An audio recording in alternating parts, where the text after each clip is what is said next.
Welcome, ladies and gentlemen. We are here live at the Arsenal 101 on Arsenal watch along for the table-topping clash between Arsenal, currently sitting top of the league, against the league champions Manchester City at the Emirates Stadium live. Our esteemed host, most gracious Apollo, is at the match today. I will be joined hopefully by a couple of guests as we go along. But without further delay, let's get into a bit of the team news. Let's bring up what we have. So to start the game, we have some significant team news. Ben White has been replaced by Takira Tomiyasu, and Thomas Partey unfortunately has a slight pull on his hamstring, I believe, leg injury, which has ruled him out of the game. He is replaced by Jorginho. Woo! Now that is the problem for me. The problem that I'm basically kicked up a fuss. What's up, Gary? Send me the link. Oh, that was sent in the group. Hang on a second. There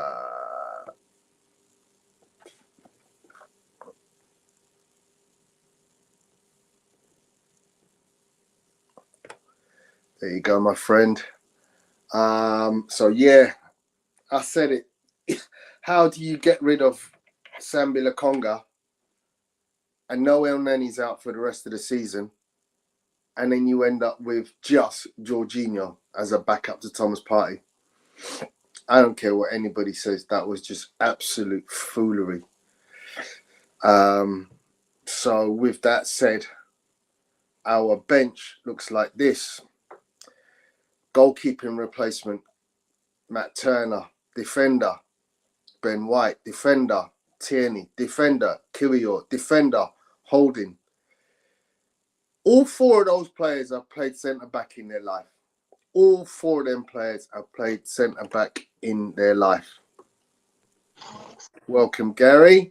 How you doing, mate? I couldn't find the link in the chat, man. I was going up and down. I couldn't find it anywhere. Yeah, I'm not best pleased, bro. I'm not best pleased. I mean, I'm nervous as hell, mate. I mean, this bench, 4 centre-backs replacement. White, Tierney, Kiwior, Holding. Then you got midfield options in Vieira, Trossard, Nelson, Koza Dubry. My good old friend. Your mate Kozia Dubry. My mate Kozia Dubry. And you're going to tell me... If he comes on and scores the winner, though, he'll be an hero, wouldn't he? He ain't coming on, bro. He ain't coming on. Let's be honest. This kid is, under no circumstances, is he coming on. I think Partey's the big loss, isn't he? If all 4 front players were injured, he'd play Holding as a centre midfielder. So we just kicked off. Gary, you generally tend to be a little bit ahead of me. Yeah, I'm on 1 minute. You're on 1 minute. Would you mind delaying 30 seconds? No, I can do that. That just gives me the opportunity to catch up, at least in a small way.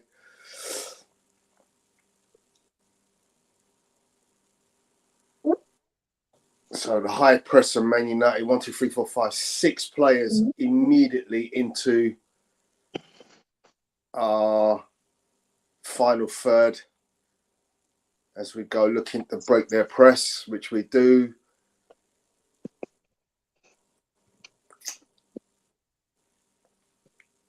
Bit of a wasted opportunity. Excuse me, a bit of a wasted opportunity there for Arsenal. Okay. So celebration to Mr. Gabriel Magalhaes, who's now having his 100th game for the club. Attack here, which Gary, you've already seen. Eddie Nketiah and Granit Xhaka with the follow-up shot, which is just a Yeah, I A thought Eddie should have snatch. done. Eddie should have done better there when it's come to him there. That's a nothing effort. Mm, I think I see what he was trying. Put it between the two players, top right hand corner. Just got his execution all wrong though. And then, as I said, the snatch effort from Shaka probably hit Shaka. Apollo that one. So Probably hit yeah, Apollo up in the well done gods. to Gabriel Magalhaes now on his 100th game. He's just tackled a player and caused a foul right up at the top of the pitch where in Manchester City's half. So they've got a free kick. And I question, what are you doing all the way up there? Is this one of them games where he's going to find himself wandering and leaving Saliba out on a limb on his own? Interesting fact just come up on the TV, my TV tone. It's got Manchester City as a 49% win ratio, us at 27, and the draw, the rest. Mm. So everyone seems to be making City favourites. Yeah, I think when you take out Thomas Partey out of this, it's such a significant change. It's such a significant change. You think that Arteta's so rigid in his formation. You know, there's no change of formation, is there? It's No. this is how we're going to play, and that's it type thing.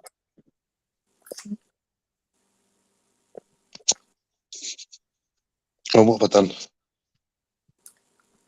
There you go. Yeah, the old Nostradamus has come back to bite us. I did say we left ourselves extremely short when you get rid of Sambi Lokonga. And maybe you know, Gary, has Sambi Lokonga even played for Crystal Palace yet? Has he played? He's come off the bench. He's come off the bench once or twice. I mean, to me, it didn't make sense to get one in and loan one out. Get two in, loan one out. Yeah, I could understand that. But, we dilly-dally, didn't we, on Mudryk for so many weeks in the transfer window. That went Pete Tong. Then we dilly-dallied on Sasado. That went wrong. And then we just went, oh, well, there's Jorginho, 12 million, let's have him. It was... I mean, the Jorginho signing just fell into our lap. There was no thought process behind that. There was at no point in time you're going to tell me that, oh, we've been chasing Jorginho for years. I'm sorry. That just doesn't equate to me. You got Declan Rice, top of your priority list. You've got Casado. You was looking at Onana. You missed out on Bissouma. It reeks, mate. It reeks. But let's hope that the Jorginho thing works today. Arsenal free kick on the right-hand side. Oh, that's a terrible tackle, man. What kind of a tackle is that? So, you're going to see it in a minute. Haaland got into a foot race with Gabriel.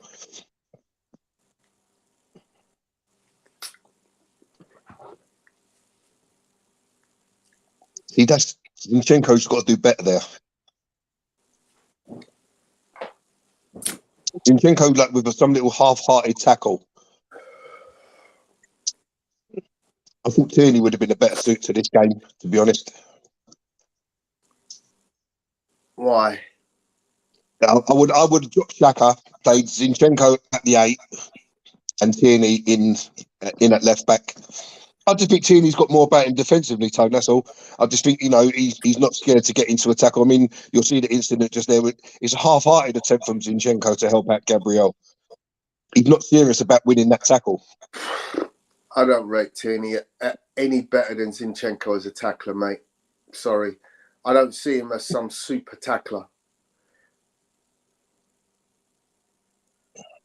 Yeah, it was a stretch, but I'm sorry. I've seen Tierney get rinsed by countless defenders. How's that not a foul? He's kicked through the back of him.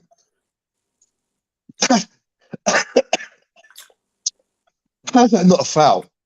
That's ridiculous. That is absolutely ridiculous. So it's a clear foul on Bukayo Saka, and City no fouls given, and City go down the other end and have a Xhaka gets in a last second tackle. to knock it out for a corner. So we played 6 minutes, and that's the first time I think Saka's received the ball.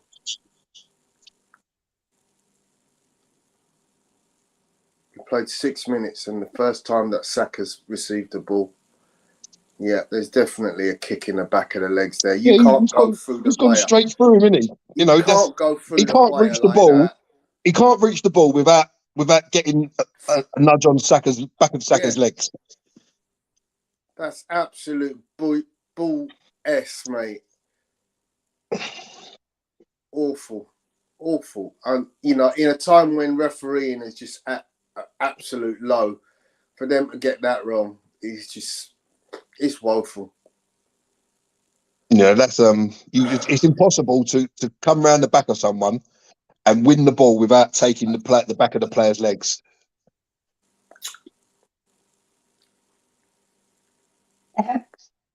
Pardon me. So City starting to move the ball around in the Arsenal half. Arsenal intercept and then give it away. There lies your problem. Zinchenko right on the right, 65%, right in 65% right midfield. possession. Zinchenko isn't even playing left back. Tomiyasu's playing left back. Did you notice that? You can take him. Tomiyasu's playing left back. Oh, is he? Yeah. Oh no, now he's returning back to right back. For a second there, Tomiyasu was the right back, was the left back, and Zinchenko was the right back. I think sometimes you can try to be a bit too clever. You know, sometimes you can try and just be a bit too clever, and sometimes you just have to be a bit more simplistic.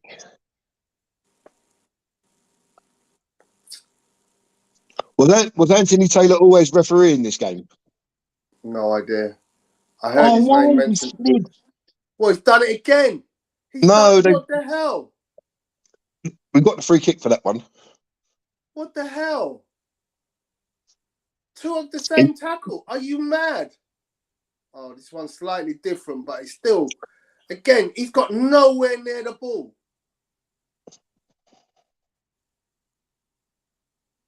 What's he going to have to do? Break the lad's leg?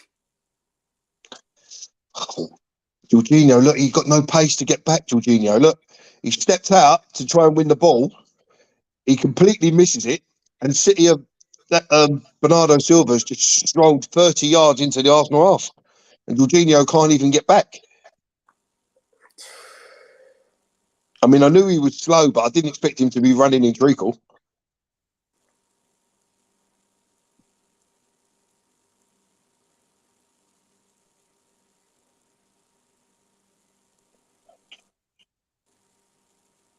What great control by Zinchenko. Great ball. Come on, Odegaard.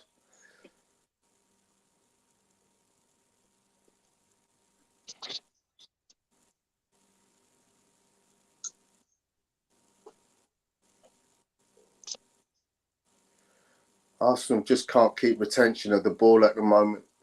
No, City have got a good press going on. Yeah, I mean, oh, come on. We've got to make it stick with our frontmen, you know? Yeah. We're not doing that at the moment. Well done, Jorginho. Right. Oh, God.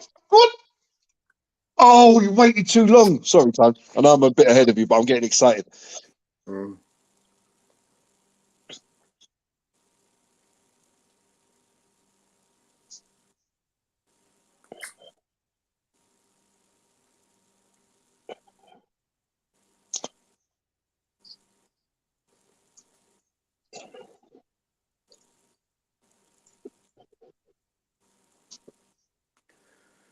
Zinchenko down and left to Martinelli. Oh, what the hell was that? Awful pass. Martinelli. You're going to see the interception from Jorginho in a minute. Yeah, there he goes. Seen the intercept. Passes the ball to Eddie. And he takes a shot, which gets blocked by Rodri. Are you for real, Anthony Taylor? What's he done? Go on, tell us, my mate. God! So a cross has come in. It's literally knee high. Oh As he stooped down to head of it, as Nketiah's come across him with his foot, but how is he given the high foot? How is he given a high foot? The ball is below knee high. That is ridiculous. He give a high foot challenge against Nketiah when the ball is knee high. Yeah, I mean that. Look at where Ake's head is. He's That's what I'm saying. But that's never a high foot. No, that's not even close to being a high foot. If anything,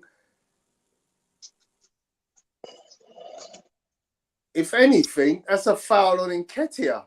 Yeah. Ake's gone into the back of Nketiah's leg.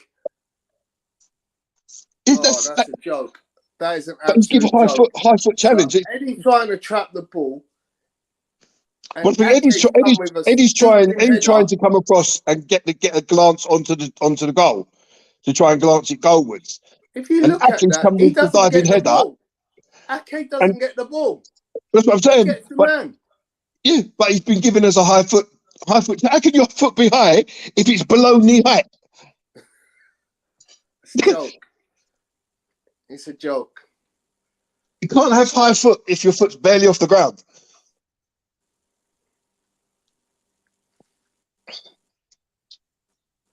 Oh, what was that, Ben? Aaron Ramsdale. So a simple pass back. All you need to do, take the ball, take a touch, and look for a player. He literally just gave it back to the Man City defence. So Xhaka's playing more defensively today. We're playing more of a 4-2-3-1. Xhaka hasn't really come out of the centre circle yet. Yeah.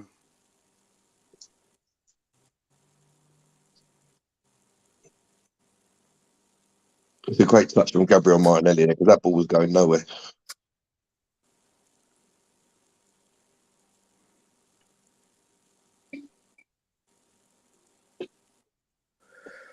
So 15 minutes, no team has had an effort on goal yet. Well played, Zinchenko. Oh.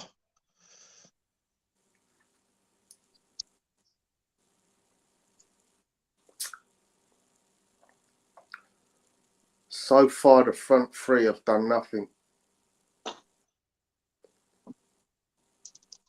But then the same could be said for Man City's front three. Got away with one there, Tony. We got away with one there. Man City on there, Junior Mahrez knocks it to the far post. Haaland gets in behind, I think it's Tomiyasu. Knocks it back across the goal. Unfortunately, there's no one following it. What the hell? How'd you give him that away? Good intercept by Saliba. Zinchenko. And you give it away again. Who's that? Oh, it was that guy, Jorginho. That guy. Is that what we're calling him? It was that guy. You know. Oh, Ramsdale's down injured. Not happy, bro. Ramsdale's on the floor, boot off, holding the bottom of his foot. I'm not worried about Ramsdale because I think Matt Turner's as good a replacement as. It's the one position I'm happy with our backup. Mm-hmm.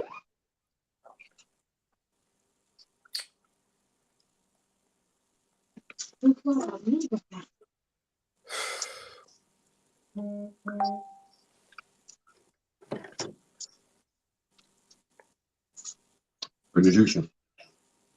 Yeah, I don't think Ramsdale covered himself in glory with the Brentford goal anyway. I know Bertram alluded to it in our chat. Mm.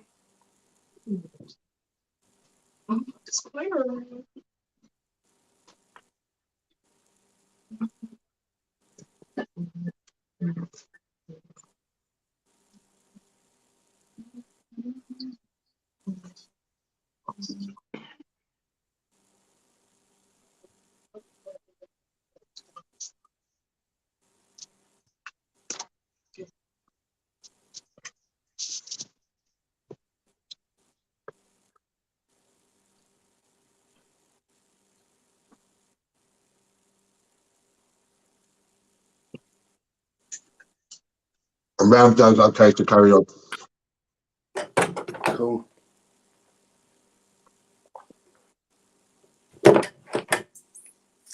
Oh. You ever watch a game, Tone, and there's times when you think, just clear the freaking ball. Just clear the ball. And you try to play out and it almost comes undone. And I will never understand that. You can't play football in every situation on the pitch. Mm. Just showing that matchup between Tomiyasu and Haaland. Oh, come on, Tommy. We're giving the ball away for fun. Yeah, We've had no decent possession. That. We've had no decent possession in the middle of the pitch. Can't seem to be able to find, that pass. The front three have been starved to the ball. It can't just be because Partey's not there, because Jorginho can pass the ball 5-10 yards. They can all pass the ball 5 or 10 yards. I mean, Zinchenko again. That's a push in the back, ref? What is that? Tomiyasu, terrible pass. I mean, it's not just because Partey. I mean, that's a simple ball from Tomiyasu there, and he's played it into no man's land to no one.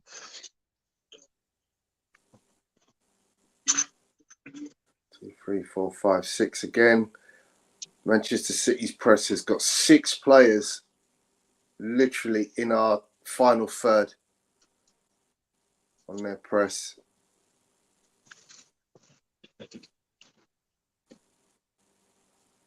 Yeah, foul finally. The front three have got to get more involved. I mean, Saka and Martinelli have done absolutely nothing so far this game. They've got to get a hold of this ball and start driving and doing stuff. If not coming deep, getting the ball. I mean, even if when it gets played into them, they've got to hold on to it and make and use it well. They can't just lose it literally straight away. Yeah, and that's what's been happening.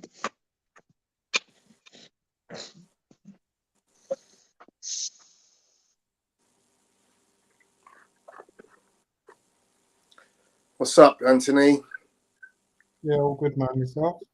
Yeah, good, thanks. Yeah. They're doing Vince, are you at? All good, mate. All good. That's a very hopeful ball. We look light, innit? Saka's taken a little knock to his ankle there. He didn't block the ball, block the clearance from Ake, where he just dangled his ankle. What a chance. Where are you at minute-wise, Tone? 21:30. Oh, you're ahead of me. So he's a minute and a half.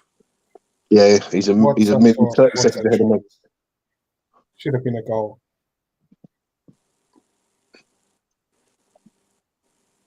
That's what, and this is where, you can't spin the Eddie situation where you get opportunities like that he's been begging to have. Like that, he's got to head that in, isn't he? He's got to head that bread in. And butter. But to be honest, I mean, it's the first opportunity of a game, and he's glanced it a little bit too much rather than he's just head it towards the goal.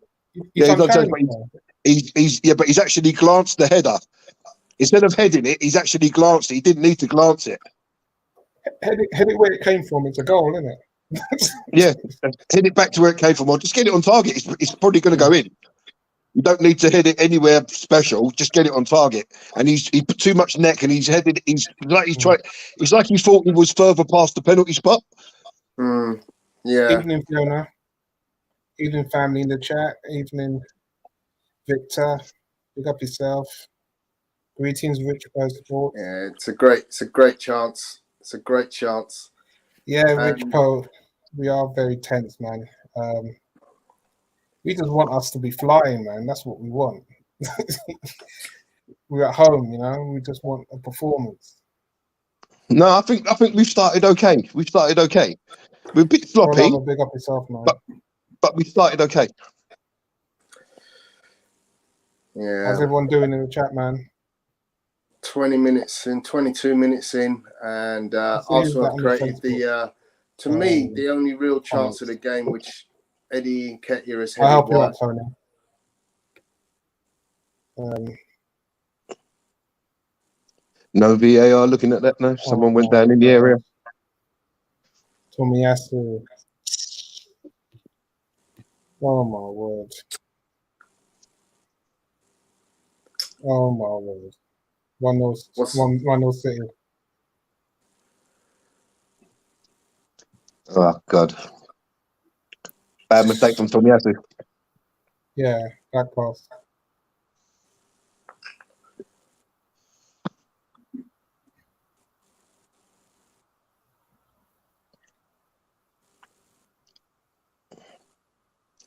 Didn't see De Bruyne. De Bruyne lifts it from outside the box. Yeah, just seen it. But to be honest, I mean, I just don't understand what Gabriel is doing. That's what I was going to say. Where's the other defenders there? Just watching that all along. He should be on De Bruyne. Yes, the back pass was made, but Gabriel. Oh, no, Saliba. Yeah, that's Saliba's side, isn't it? He's not in the game, but then Gabriel should be across. But does he need to do the back pass though?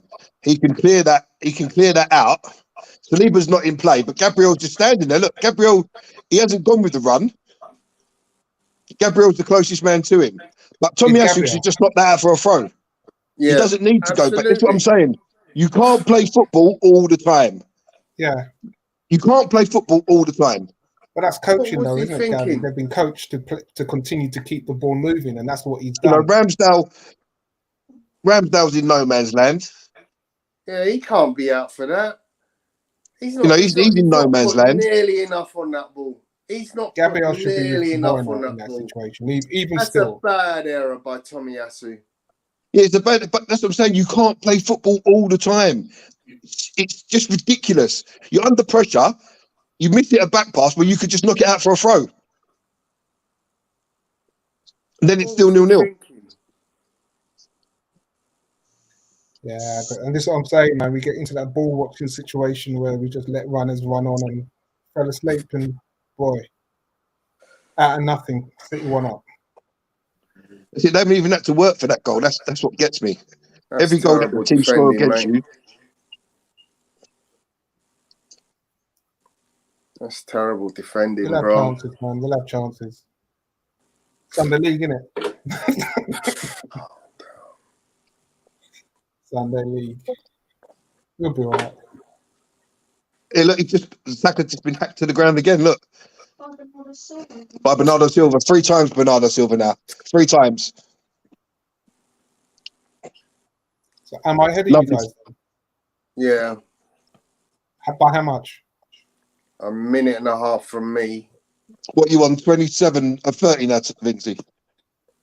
26, 40, 26, yeah, 50. You're 30 seconds ahead of me. All right.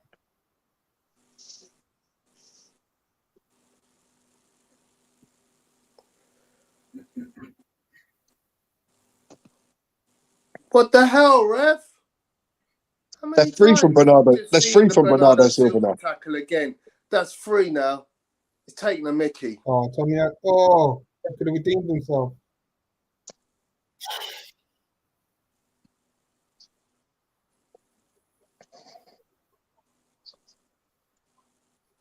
Oh, Jorginho got caught, man.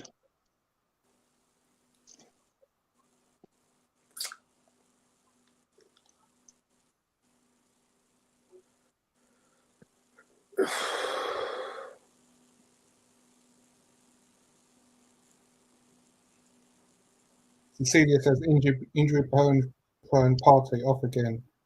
Muscle injury. How does he do it? Honestly, I don't know. He's not injury prone this season, guys. It's the first injury he's had all season. That's the second time he's been out. He's been out before. What, 1 game? Yeah, I wouldn't have played him against Brentford, to be honest. No, nor would I. I know you said in the chat, Tony, that you play your best. You play your 11, best 11, man. Against this. Yeah. Yeah, that's it. You save if he's carried or not. You save him for this game. Yeah. But If you apparently think about he it, he was trained. carrying an He had a injury. slight hamstring The game injury. before. Must score. Oh, too long, Saka. Oh, God. This is ridiculous. Tomiyasu. How's he missed that? Come off his chin. Right foot. Come on, man. We've yet to have a shot on target. As all you got to do is get the ball on Would have been target. offside. Right foot, man. Yeah, Fiona, I'm right there with you. Saka should have hit that ball earlier for sure. Lost his chance for now.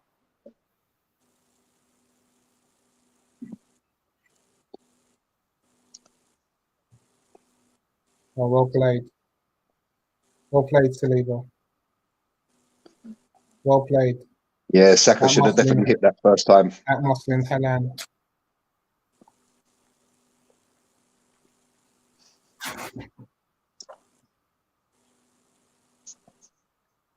I think he would have been offside there. Do you know that, Saka?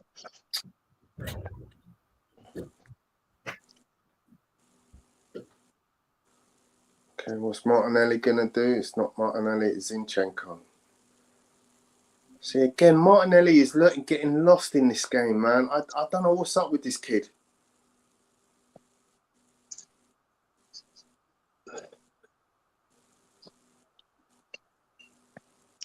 I thought Trossard should have started today. Who? Trossard. Yeah, I think so. No.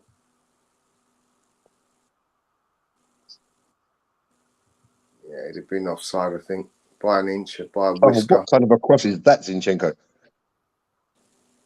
Rich Post says Martinelli, Nketiah and Gabriel are in my fantasy team.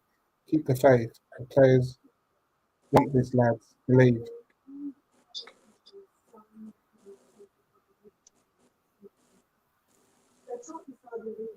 Indeed. I know they want it. And we score in each game. Well By done, the Everton one. Saliba.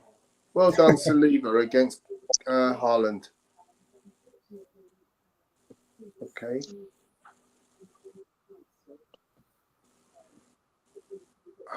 Terrible cross, Zinchenko.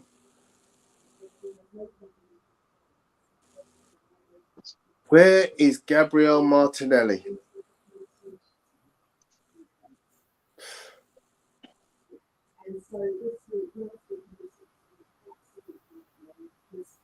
Absolutely missing.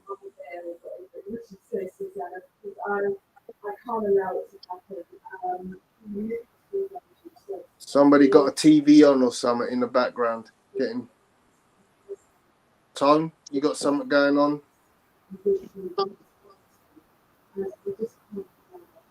It's not me.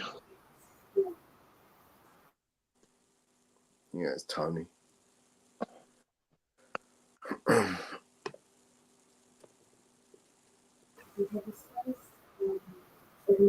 Tom, can you hear us? Yeah? Whatever that is in the background is very loud. Sounds like news.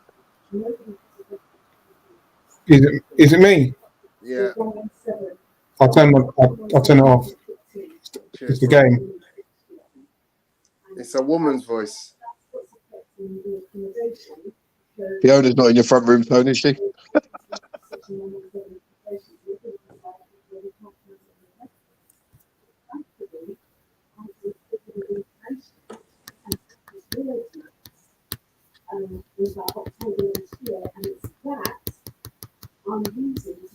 It's getting louder, Tom.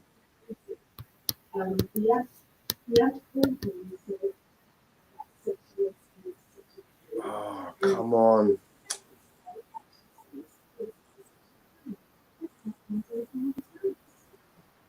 Can you still hear? Yeah. What is it? It's really loud, fine, bro. man. Jesus, get him up, man. He's winded for crying out loud. Can you hear the talking? Yeah. Very Okay, loud. right. Okay, hold on a sec. Okay, just I'll mute myself.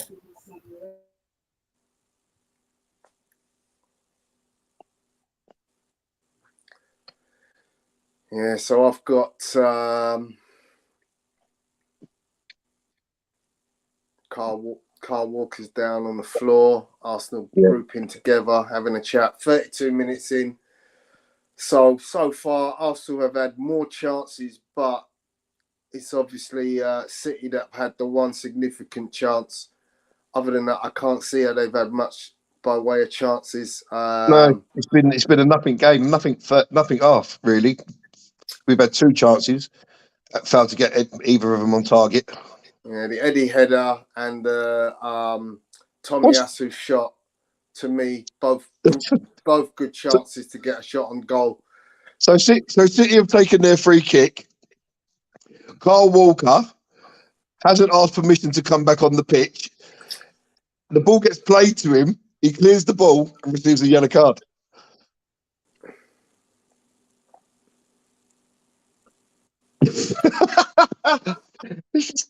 That's Sunday League. That's Sunday League.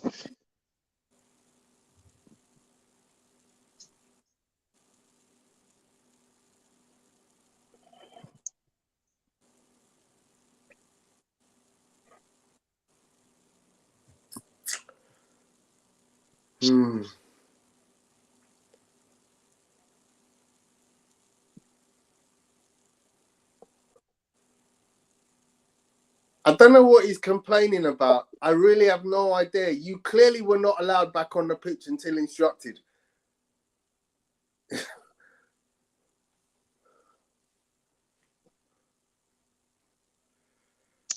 Eddie, why are you over there, Eddie? Standing right next to Bukayo Saka.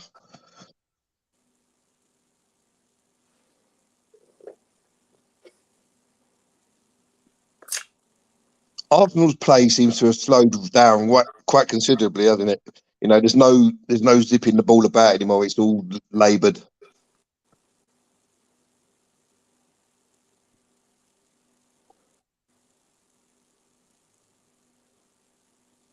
So there's no midfield control. I mean, you know, that's what Thomas Partey brings you. He brings you a midfield control, the ability to... And ball. Unlucky man. Back. Eddie miscontrols the ball. It pops up and hits his hand. He had the chance to get a shot away there.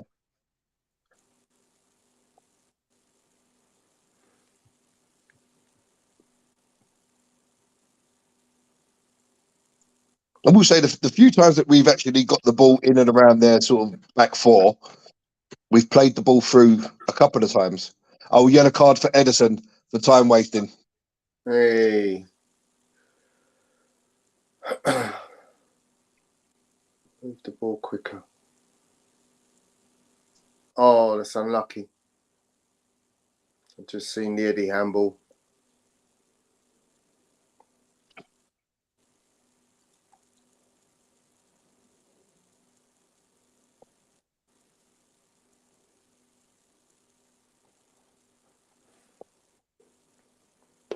Oh, Ramsdale.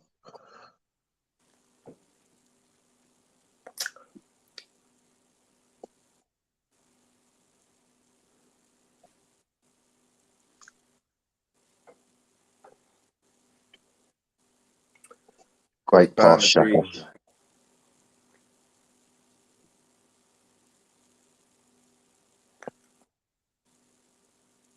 It's another little foul on Saka there.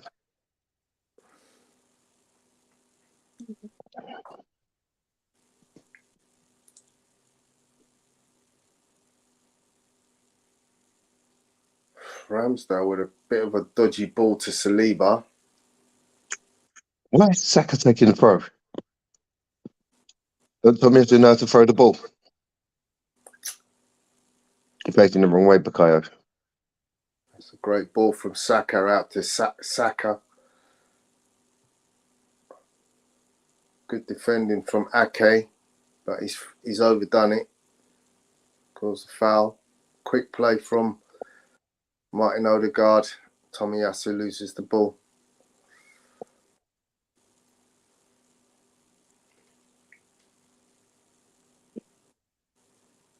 Well played, Jorginho. De Bruyne was on the turn there. Got a great footing. I'm not really sure why Saka is taking that throw. That's what I just said. That doesn't make no sense. Like, literally, Tomiyasu gave the ball to Saka and he's had to throw it backwards to him. What the hell? Like, that's football 101, isn't it? Get your left back and right back to take your throw-ins, and then you can be on the front foot.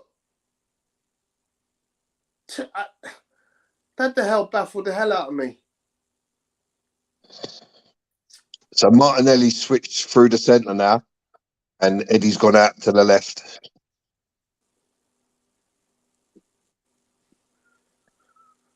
Yeah, I mean, what the hell can Martinelli do something different that Eddie isn't?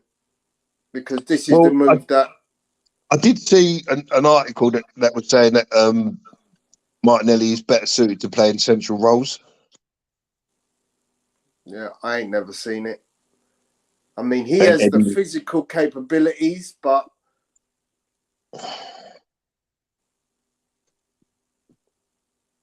Oh, it's cleared off the line. It's cleared off the line. Oh, penalty! Penalty! Penalty to Arsenal. Come on! Edison. So the ball is a lovely little pass over the top from Xhaka. Eddie's through. He knocks it beyond Edison, who then clatters him. Or was it Kyle Walker? No, it's surely Edison. Eddie in the No, middle. that's not a pen. On to Zinchenko. That's not a pen. Has it been awarded? Has it been awarded? Oh, yeah, it's been awarded, yeah. He's give it. It's cleared off the line by Ake, and Edison has smashed into Nketiah after he's had the shot. Yeah, it's a foul. And the ref's pointing straight to the spot. Oh, it's Jorginho. Jorginho Saka. Odegaard has the ball. Odegaard has the ball in his hand. Jorginho is in the mix. I wonder if the FA are going to have a word about this. So Guardiola is now talking to the fourth official, and Arteta's come over and told him to F off. Yeah, that's a foul, bro. Is Jorginho about to score his first Arsenal goal? Because it looks like he's got the ball. No, Odegaard's got the ball. Odegaard's give it to Saka.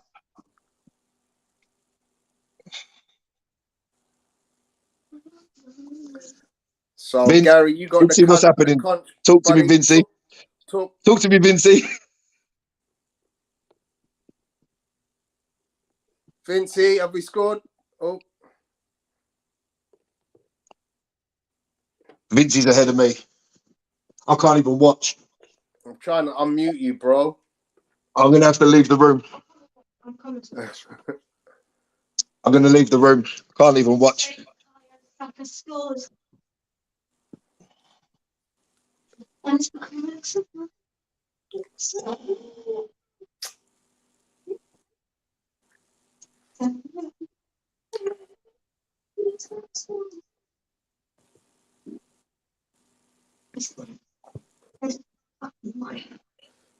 So, Gary, you're going to have to talk us through this, mate.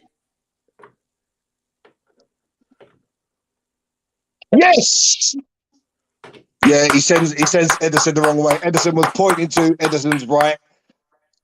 Saka put it to where he was pointing to, and Edison went the other way. Come on.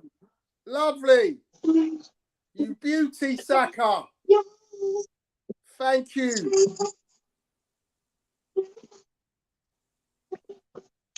Now, you see, going back to what led to the penalty, if that was Martinelli, he wouldn't have shot there. He would have taken the touch and probably gone back outwards. You know what I mean? Rather than Eddie's got to the ball and his first instinct is to shoot. Come on, Arsenal! It's 1-1. Game on again. Game on. Okay, no more mistakes, Tomiyasu.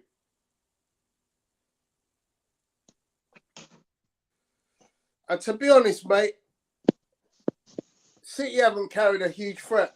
Foden's done nothing all game. Mahrez has done nothing. No, listen, they've scored due to a mistake from us. Yeah. They've scored due to a mistake from us. You know, let's call it what it is.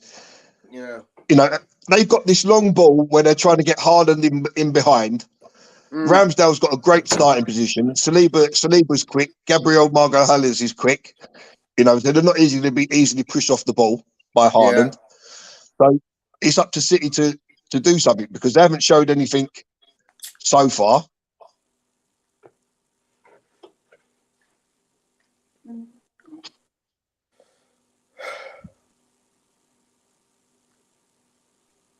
So we start again. Good refereeing from Anthony Taylor there. Good refereeing.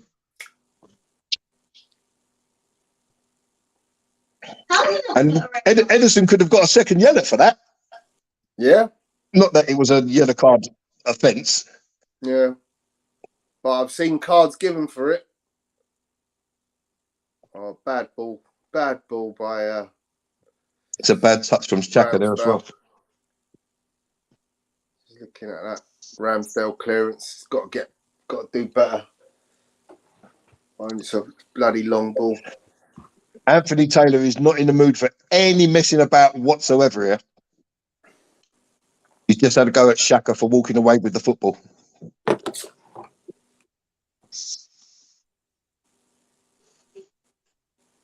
The Man City throw down by the Arsenal corner flag.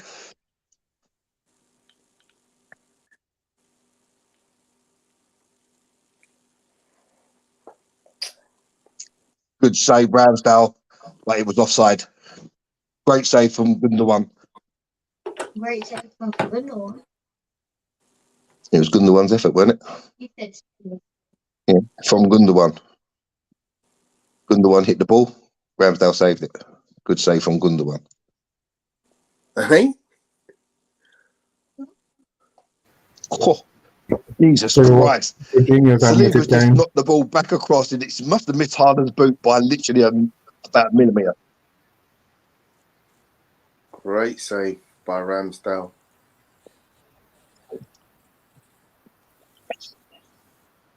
Six minutes of injury time. Yeah, I was going to say it needed to be a high number. How long? Oh, 6 minutes. Yeah. For all the time wasting, there's been Kyle Walker was down for a good couple of minutes.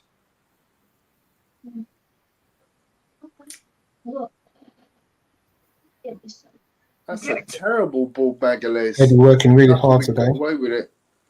I think I'm going to need to go get another vape. Oh, well done. Well done, Eddie. Unlucky.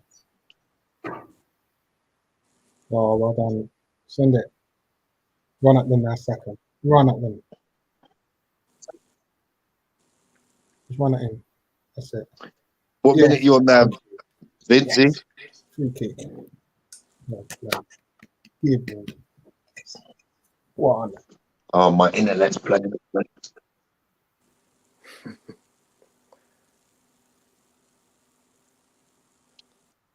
So I'm looking at the Manchester City free kick comes doing in the what area. Bertram's asking him to do for ages, running at them.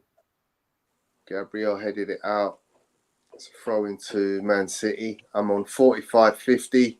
No, I've lost my stream. Oh no. So Man City on the attack. Grealish doing Grealish stuff. No. I've lost my stream. Comes back to Kyle Walker, to De Bruyne, out Doing right Grealish now stuff. to Mahrez. Mahrez taking on two men, foot in there from Jorginho. Well, no, it was Martinelli. They won possession and they lost it, but now they got it back. Ball out to Eddie, up to Saka, out wide. He's approaching. Got two players on him. He tries to go past, guess who? Bernardo Silva, and he finally gets the yellow card. Well played, Bernardo Silva has once again fouled Saka, and for the umpteenth time, it's an awful tackle. Doesn't even make an attempt to tackle. He's checked the player. He knows what he's doing. He knows what he's doing. So persistent bad tackles has led to his yellow card. 47-15 now. Arsenal free kick. You back online with us now, Gal? Gary, you back online with us yet? I'm just going to go and look for another one. Okay, so Odegaard. For some reason, both these ones on this channel have gone down. Odegaard with the free kick in. Headed out. Or have a shot. Jorginho. Oh. Back to Odegaard. Jorginho finds a great pass to Eddie, and someone looks offside. Martinelli looked offside. No, play on.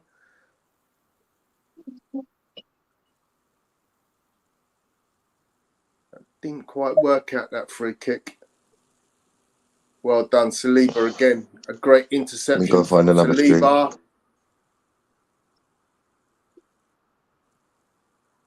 Well done. No nonsense defending from William Saliba. Got to give my praise because, you know, Saliba's had Oh, look. Can you believe that? I've changed my stream and it's just come back on the other stream. You stream back up, Gary? No, I've gone back to the other stream. Yeah, I'm back in now, yeah. I changed the stream and it's just gone back to the other stream. So I'm now rejoined on 49:15. Okay, so I'm on 48, 40, 50, so I'm about 50. 30 seconds behind you. Oh, it hit the bar. Oh, sugar. Who was it, Tom? Must be City. Is it Rodri? Yeah, it must be City. I don't know what was the free kick for. Why is he giving free kick there? Was it from the free kick, Tone? Yeah, from the free kick. So I don't even know what was the free kick for. I didn't see a foul there from Saliba. No, Saliba was holding Haaland. Okay, but it's way out. It's way out. You mean he's hit the bar from that far out? No, it must be from the cross. From the cross. They was both pulling and tugging each other. Yeah, that's one of them, innit? Oh, good save. The attacker's got the advantage there. He's having a good half, Ramsdale. He saved that Ramsdale, didn't he? Roger heads it into the ground and it looks like it's flipped up. Half time. Oh, it was Ake. Rodri's headed it into Ake. Yeah. I'm just looking at the free kick now. Mahrez over it with De Bruyne. And his header couldn't have come off him that surely. Yeah, it did. It flicked off Ake. Mahrez headed out. It flicked off Ake. The header from Rodri flicked off Ake. That's why it hit the bar. Yeah. That's exactly what happened. There's no way a header can pick up that much pace. Good punch from Ramsdale there. It's amazing how he's managed to miss it. It's amazing how he's managed to miss it. I don't think he knew much about it, Tony. It's just glanced off him as he's running forward. I don't think he knew anything about it at all. He's not even facing it. It's we got away with one there. Well, listen, they picked up a goal from a mistake, and we've had 3 opportunities and scored 1. Good punch from Ramsdale from the corner. Did Bernardo Silva get a yellow card? Yes. Yeah. Good. Yeah. So half time, boys. Thank you very much for. Wow, what an interesting half. I guess we got to get into the chat and start looking at what people have been saying. I've been so engrossed by the match, I haven't been able to look at what's been going on in the chat. So let me take us back a little bit. Big up to Victor. What's up?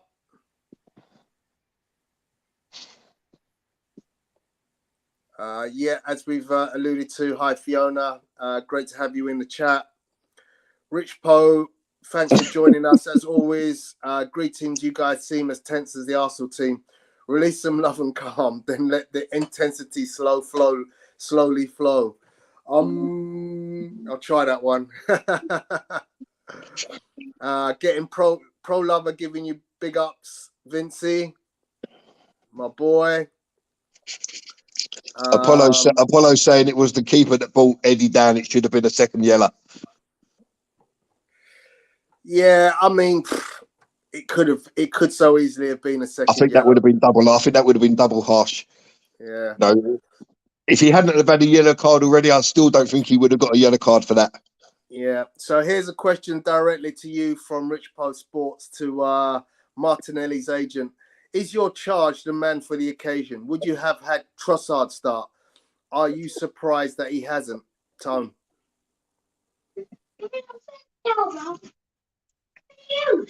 Tone's on mute, isn't he? Tone, we can't hear you, buddy. You need to unmute. We can't hear you. Can't hear you. Sorry. Yeah, I probably would have started with Trossard. I can understand why Martinelli has started, because Arteta doesn't make too many changes in that regard. But the other side of it is you've got to look and see that he's got options off the bench. And, Trossard now, second half, if we need to go out and get a victory, he's got an ace up his sleeve. So sometimes it's not always a case where, the form guy, Martinelli, he's got legs, he's going to support the fullback as he does well. But, he's got an ace up his sleeve in Trossard. And fingers crossed Trossard can come on and do the business. Mm. So, Vincey, we haven't had a chance to talk about the bench. Obviously, Dewberry's on the bench. Oh, nice there. Yeah, my good friend Amari Crozier Dewberry on the bench again.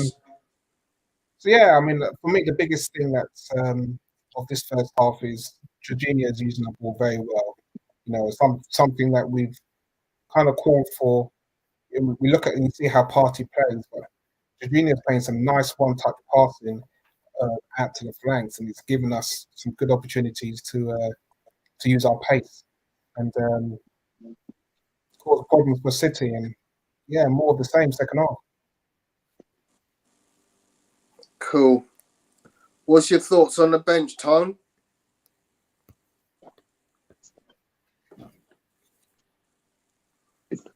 Can I have it?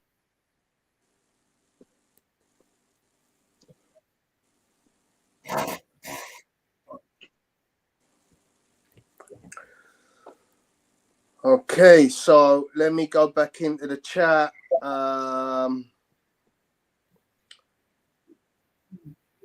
So Cecilia Sengho, nice to see you in the chat. Thanks for your comment. Injury prone Partey off again with muscle injury. How does he do it? As I said, he's only missed I think 2 games all season, so he actually hasn't been injury prone. We've had a really good run out of him in terms of not being injured. He hasn't had previous years continuous games off. So let's be grateful that he hasn't had that. It's bad timing. It's just bad timing. The most important game of the season for us, and he's not there. That's just bad timing. But I wouldn't say he's injury prone this season. Saka should have hit that first time. Yeah. Martinelli, Nketiah, and Gabriel are in my fantasy league team. Keep the faith. The players want this too, lads. Believe, which we do. Question panel. How fair is it to say that, as Alan Hansen once said, you don't win anything with kids? Are the Arsenal, as you mentioned, kids? Speak. So, Gary, I'll throw that one out to you. What's your thoughts on Arsenal being kids? No, we're not kids. That you're talking about the likes of Saka, Martinelli. Now they've had 2 or 3 seasons. They've come from being kids, and they're now fully grown men. Saliba's come in at 21, or it's his first full season, but maybe you class him as a kid. What do you class as a kid? Like your mate and Amari Crozier Dewberry, he's a kid. Yeah. So my answer, no, we're not kids anymore. They've had enough football under their belts to be classed as full men. Tom, go ahead, buddy. I think you can class them as kids. when I look at and you see what Manchester United did with Alex Ferguson did with those kids, and they played consistent football for over 3 years. You know, they were playing good. They won the Premier League, and they had some good kids in there. So they're young enough, they're experienced enough, but they're still very young in their football careers. So, you know, I could say to Saka's played Arteta's 200 credit games. and the team's credit, yeah, we can emulate what United did with those kids and win in their first 2 championships. Okay, so my say on this is you have to bear in mind how much football these guys play and when they started their careers. You know, look, Arsenal, Saka, Smith Rowe, Eddie Nketiah via Chelsea have been playing top-end football for well over 10 years. Yeah? Let me repeat that.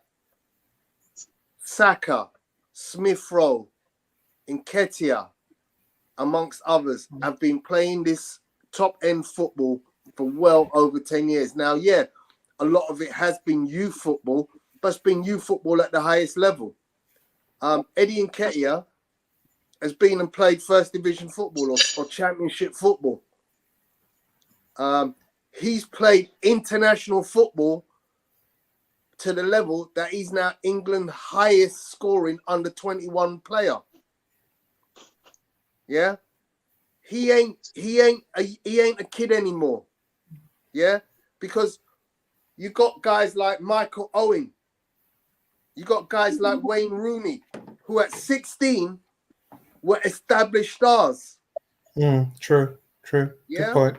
Good point. So what you're saying is, okay, physically their bones may not be at their highest peak.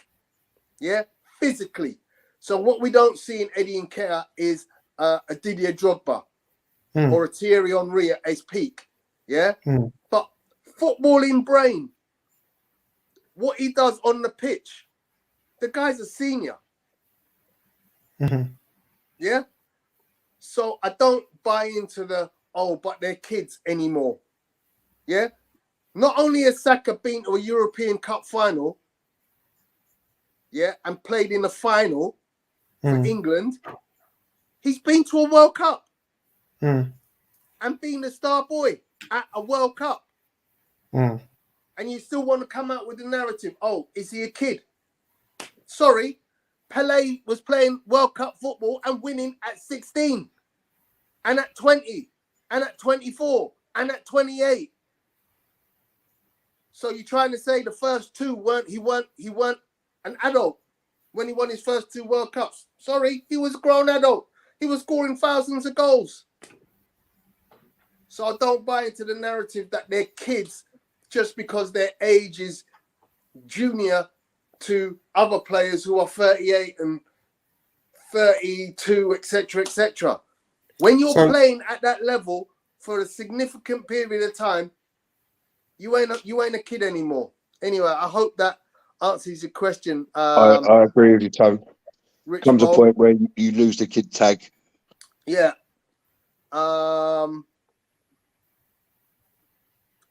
I'm going to ignore that one, Victor. I'm not sure who this is. Too easy to drop Ben White. Ben White deserves our support given how he's adapted to his new position. Either way, Trossard to the rescue. I think Ben White's very unlucky not to be starting today. I do. I think he's been superb all season. All season. You know, he's not been responsible for any loss. So I think it's very unlucky that he's not playing today. And I'm sure he'll be back. Rich Poe asked the question, what's the atmosphere like in the Emirates at the moment? Apollo, I wonder if Apollo has answered that further down. Apollo is in the stadium. City are trying to slow this game down at every opportunity. And he says that the atmosphere, this is the best this season. So I can imagine it's absolutely electric. I'd imagine that when the equaliser went in, that they nearly tore the roof off the stadium if we had a roof. Well, they scored. Well, we scored down by right in front of Apollo's end anyway. So yeah. Okay, another question for the panel, guys. Oh no, I've answered that one. Sorry, my apologies. Arsenal coming back into the game. Jorginho having a good game. So, Tom, give us your rundown. Give us your rundown of Jorginho in this half. Well, from what I saw, because I missed the first, say, 15 minutes, 15, 20 minutes. But what he was doing, he was playing some nice one-touch passing with Odegaard. And it helped us, obviously, when we conceded the goal to get back into the game. Obviously, he's got his deficiencies, but in that situation where we needed quick one-touch passing and using the ball out to the flank, he was doing very well in those situations. Hence why I made that comment. Cool. Gary, what's your feelings on Jorginho? Yeah, I think he's hardly put a foot wrong. Once he's come out of position to try and nick the ball, and when it's got past him, he hasn't got the speed to get back, which tells you that he has to be the one that just sits at that base in front of that back four. That's his position, 10, 20, 30 yards. He can't go backwards and forwards. Mm. You know, but like Vinci says, he's played some nice little passes. He's got a couple of decent little foots in as well, a couple of decent little toes in where he's just nicked the ball away from City, which has broken up the play. So that's good to see, because that's what his game's based on. Bye.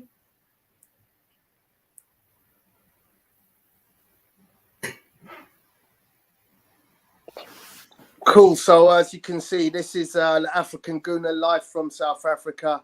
The mentality of this team is unmatched. Once again, the team bails out an individual error and the fans didn't give up on the team.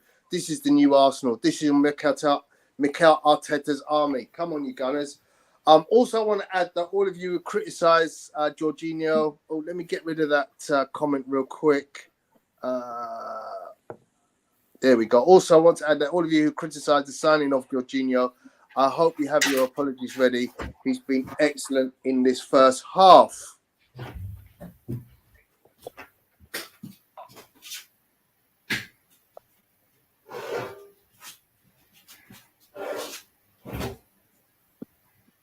I think it's easy to criticise someone, isn't it? You know, because it may be not what we wanted to sign. We wanted to get another player like Partey, you know, who was going to be dynamic. But sometimes you don't need that. You just need the brain.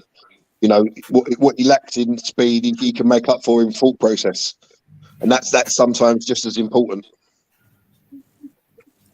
You see, one thing we forget. You know, the game's about to start shortly, but it's like this Man City team. They're open.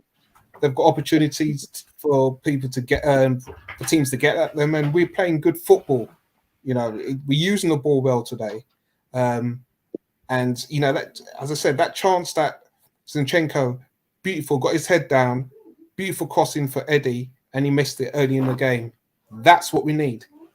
Good early football. So Jorginho's first half versus Man City, 91% accuracy. You see what I mean?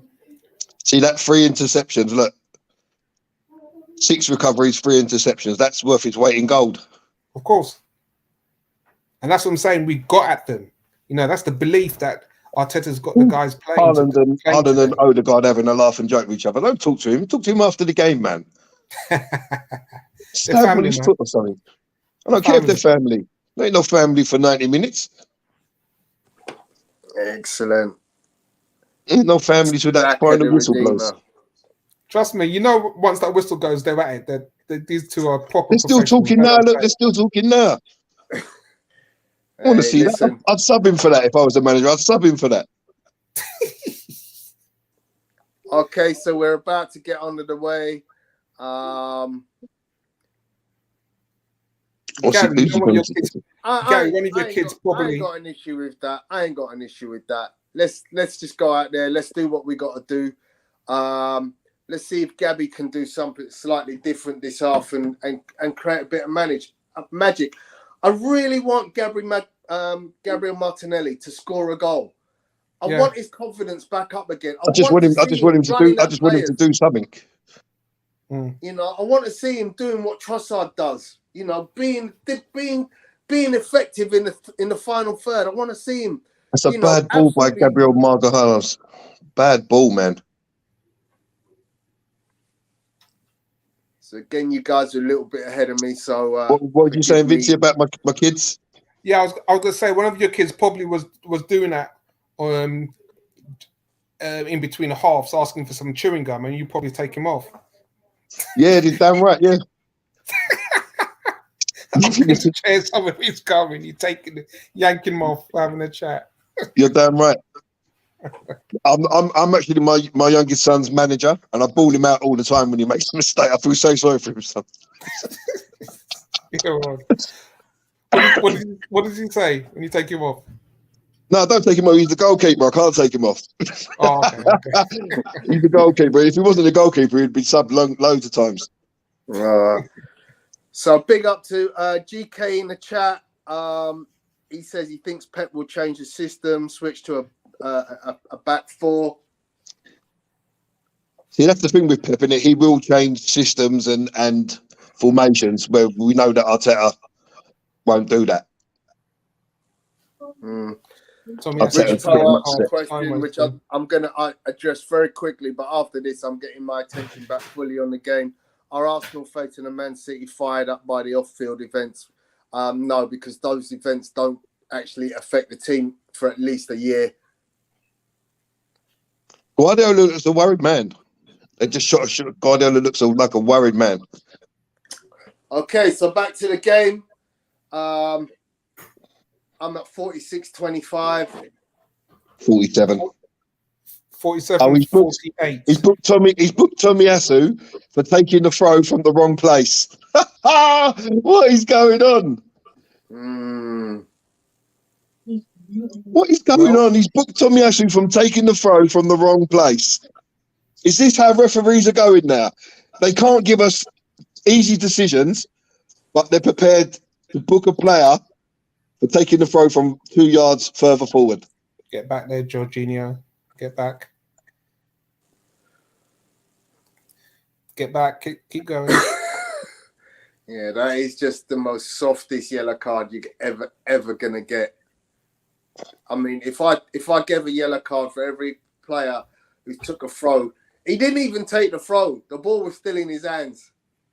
But isn't that the fallacy of what constitutes a yellow card? Because you can't contest it once it's given. Yes, it's a soft one. I think there's this. It's by the letter of the law is allowed to give it, but it's one that you see so many times. Oh, what a good run by Eddie Nketiah. That's a good press. But bloody hell, well done to Grealish. You got out of that press. He's a player I really can't stand. I really don't like him at all. But who's that? Grealish. He just loves to throw himself to the floor too much. Absolutely. He's got fantastic dribbling skills, but I just don't like him. Okay, so Man City, Grealish up against Tomiyasu. Grealish wins. Oh, well played. Well played, Jorginho. Well played. What minute you on, Vinci? Grealish against Tomiyasu. 45. Well played. Yeah, so you're 40 seconds ahead of me. Good feet. One more inside. Send it. Nice movement. Guys, listen. This is what I've been crying for this. Let the ball do the work.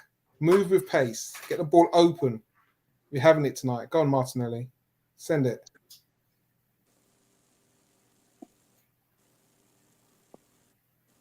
Tell us what you see, Tone. Now Zinchenko was just dilly-dallying with the ball on the 18-yard line. wasted an opportunity. You're watching it now, the passage of play on how he got out of trouble and moved the ball from the left-hand side to the right, and then for the right through the middle. Just good football with pace. Okay. Didn't come to anything. Yeah.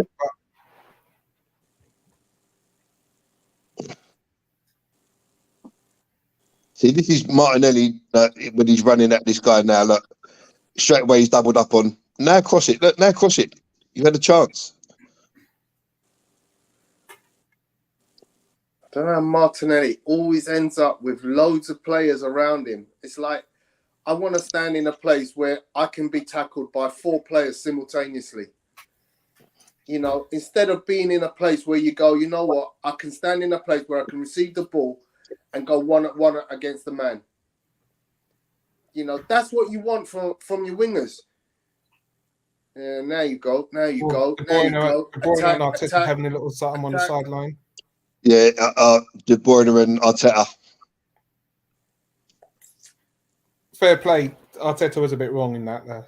He just nudged the ball away. Yeah. He should have thrown himself to the floor like Grealish done when he got pushed. Yeah. I think he said to him, "Don't push me, you ginger. What's it?"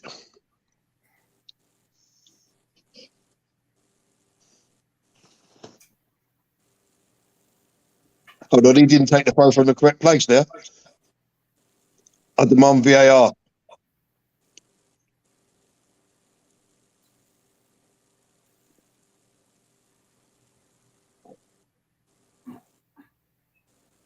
His game's starting to get a bit dirty now.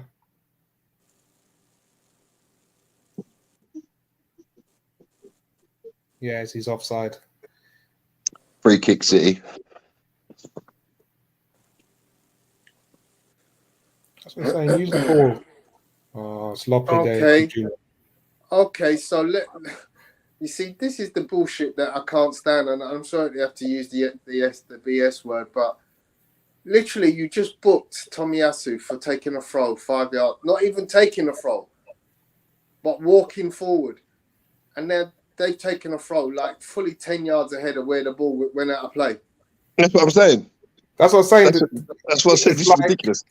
When I say BS. You can't say they're professional in what they're doing. I know they're getting paid, but it's not professional. It's not a professional performance week in, week out. Okay, so if you book a player, it's a terrible ball from Xhaka. So I'm looking at a Man City free kick. De Bruyne. Why? He's overcooked it. Why?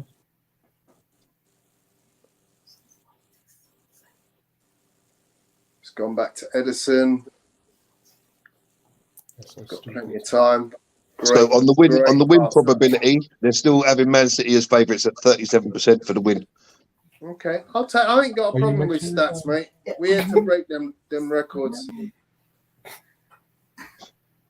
Oh, come on, Xhaka. That's a bad Guys, pass. have you heard that? I've just heard that Nicola Sturgeon's resigned. I heard that earlier on. The Scottish MP.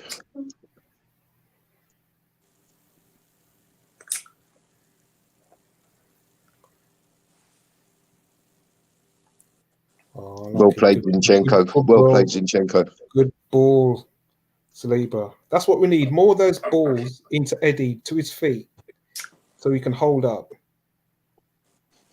We're playing some good football tonight, guys. We need to. It's been quite an impressive performance. Yeah. So far. You know, look, what they're showing is we can run with these guys. We for too long been the whipping boys to some of these to this team. Yeah. And we showed in the last game in the FA Cup and now again tonight that we can compete.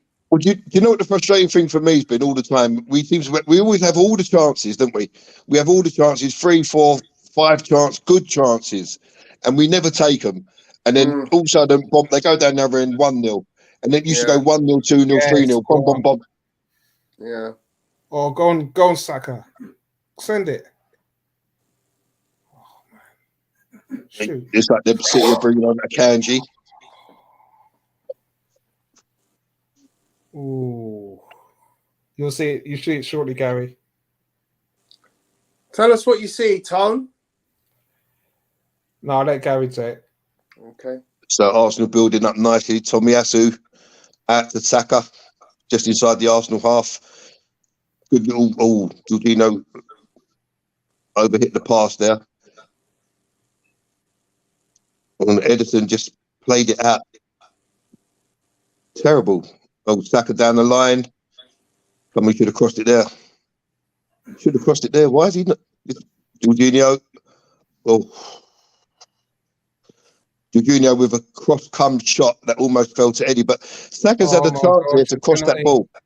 Gabriel. Ball, Which one? Ball. Oh, Gabriel, Penalty to get your City. hands off the ref, man. Penalty He's to tussling City. with Haaland and silly ball through. Gabriel tussling with Haaland, and he pulls him down inside of the box. So penalty, boys. It's a penalty to Man City. Oh, fuck, you know.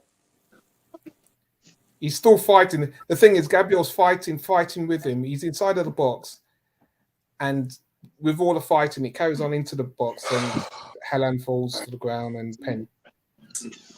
Because it all started. But they were both pulling each other. Yeah.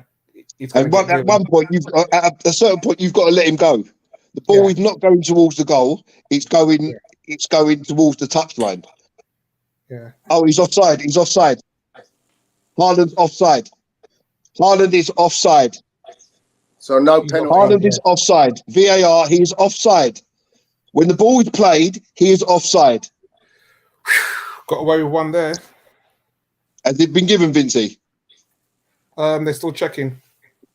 When the ball is played, Haaland is offside. He's offside. His back heel's offside. Yeah, he's offside. When the ball is played, he's offside. Look, his back heel's offside. He's offside. You can clearly see he's behind Gabriel. Yeah, he's offside. It's been given offside, Tom? Not yet. He's offside. Look, you can see. Draw the freaking line. He's offside. He's about a millimetre offside. Gary, you know they don't do lines. He's offside. Look, you can tell by the cut in the pitch. He's offside. What are you going there for? He's offside. Look. Yeah. Offside. Tom, he's offside. This is on you, bro. He's offside. He's offside. I don't care what anyone says. He's offside. Yellow card's been rescinded. Good. Offside. And if you notice there, Tone, when the play turned round, Gabriel's shirt, his number 6, was at his side where Haaland's pulled him. Yeah, they're both having it. You know, as he's turned, Gabriel's shirt and the number 6 has gone round to his left side, which means his shirt's being pulled. You know, that's when he should go down to ground. I mean, at the end of the day, what I'm looking at there, and when you played the game, you know what's going on.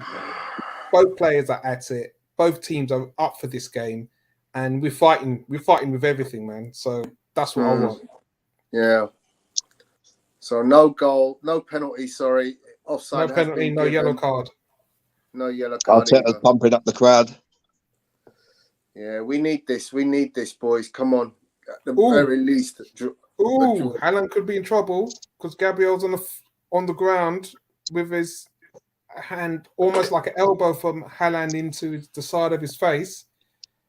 If that goes to VAR, Haaland's going to be off.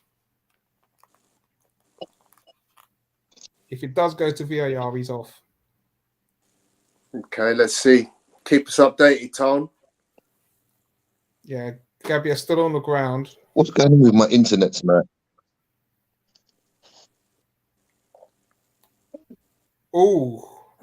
Into his back of his neck. Well, it should go to VAR, surely. It should. Talk to us, Tom. You should have a good look at that. Is he just playing on? Going to VAR. Is he played on? No, not yet. Nothing's. Gabriel's walking off to the side, but Haaland has a little smirk.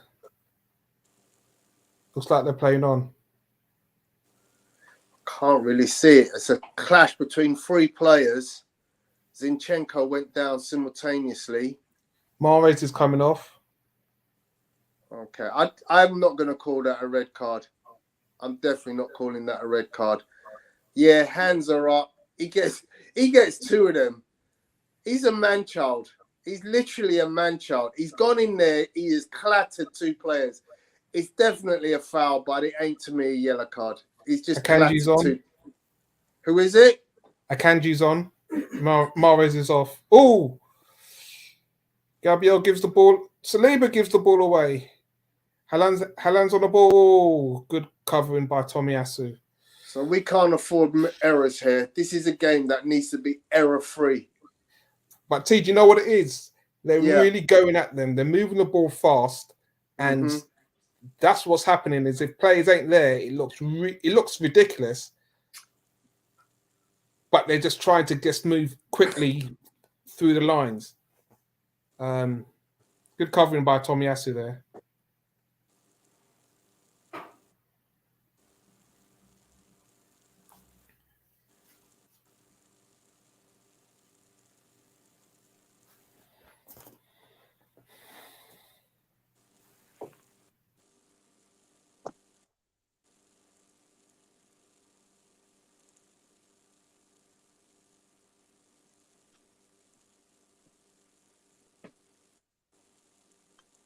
So Kanji on for Mahrez. That's a bit of an interesting one.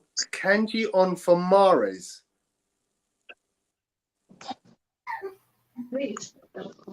That just makes no sense to me. He's brought another centre.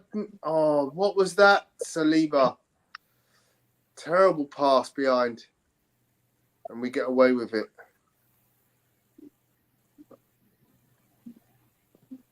Saka I'll tell you what, Saka has got no joy out of Nathan Ake with high balls. There's no point in playing high balls to Saka against Nathan Ake. It's a mismatch. Ref hasn't really protected him that much against Ake, though. Ake's been kicking lumps out of him today. Yeah. I mean, first it was Bernardo Silva, but now, like, literally, you have to tell the boys, like, you can't play the ball. Well, I've got my stream back. I'm at 62:30. Yeah. You know what you're going to get against certain players. Yeah, you can't play the ball Eddie, in the air. no. What's happened, Tom? Oh, my gosh. So Eddie goes into a challenge against Ruben Neves. Leaves his foot high. Oh, he gets Neves yellow plays card. for Wolves, mate. 50-50 ball, but You missed the one where Ake got a high foot against Nketiah, where the ball was down near the ground. What's happening, Tom? nah, he got a yellow card. Nketiah got a yellow. Okay. I thought it was a red, but he got a yellow. What minute you on, Tone? 64 minutes now. You're 40 seconds ahead of me again.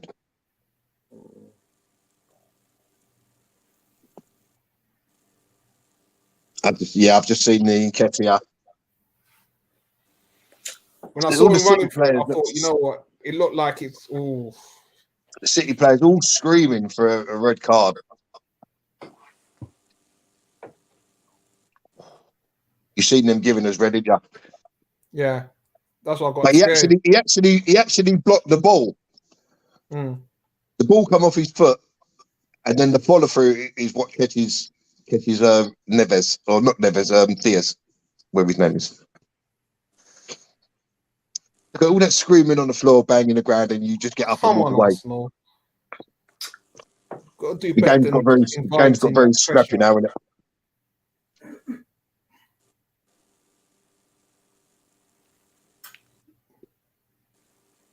Got to get this ball out of our half. Let's not invite pressure. Come on, better movement.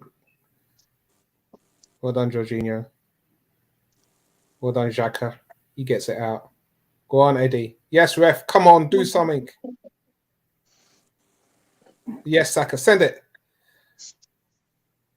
Oh, the guy's through. Tomiyasu's on the overlap. Send it one more time. Eddie. Oh, my gosh. Oh, Misses Tone. it. Oh my god!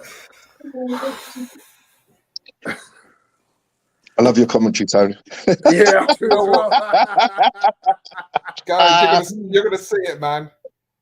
I'm just with He was Zinchenko taking beautiful. the front. Saka gets the ball, crosses it over to Odegaard.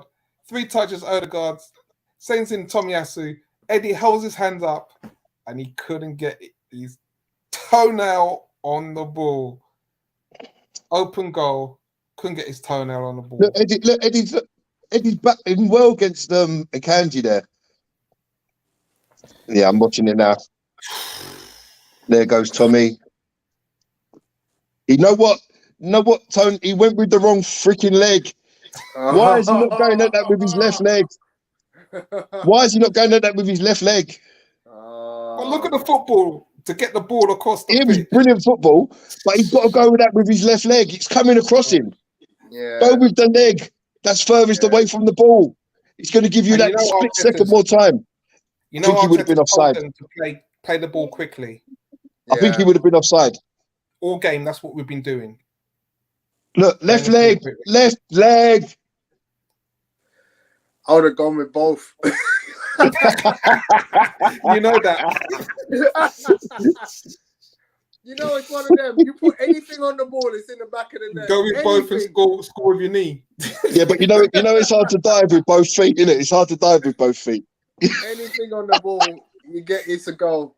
And I agree with you. He would have been offside. Yeah, it did look. Well, what's offside. that, Ramsdale? What a game. Tommy, why are you losing the ball there, Tommy Asu? So this game is definitely a little bit too wide open for me, as somebody has said in the Facebook chat. Look, that was shoulder to shoulder there, and Saka's bodied Grealish. Saka's bodied Ramsdale. Grealish. Oh my gosh, pinball. How did we get away with that? I don't even know. I can't even comment on which City player had shots. At least 2 of them had shots on the goal. Both cleared off the line. Must be Living offside. dangerously. The thing is, if you keep giving De Bruyne chances to cross it from here, you know, he's sooner or later he's going to pick someone out. I mean, I don't even think that was a free kick, to be honest. They've both gone shoulder to shoulder. Yeah, Saka's just stronger than Grealish. Exactly. That's all that is. That is all that is. That's an absolute BS free kick. Oh, Shoulder to Zinchenko. shoulder. What? Flip me. What's happened, Tom? Zinchenko he gets the ball as we dilly-dally with the ball out.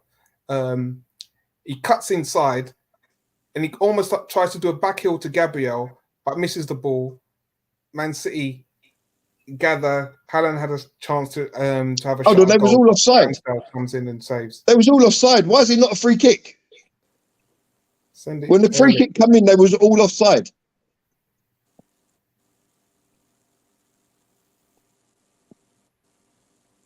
Cool. Ramsdale's rolled the ball out behind Gabriel there. Yeah. You're going to see it now, Gary. Yeah, I'm seeing it now. Well done, Aaron Ramsdale. Referee. Saka's just getting kicked left, right, and centre, and he's doing nothing. What is Zinchenko doing now? He's had a few of those tonight, Zinchenko. So it's the 70th minute. I mean, it's not, surely it's got to be Trossard time. Surely. Yeah, I can't tell the last time Arsenal touched the ball, to be honest. I don't think he's touched the ball in this second half. He's not even wide left. Xhaka's on wide left at the moment. I mean, I love Arteta, but sometimes game management just literally. What was Zinchenko doing? Saka's just been kicked there, edge of the Man City area. No free kick given. Oh, come on. Xhaka, you could do better than that. On the left. On the left peg. I know you're going to comment on that.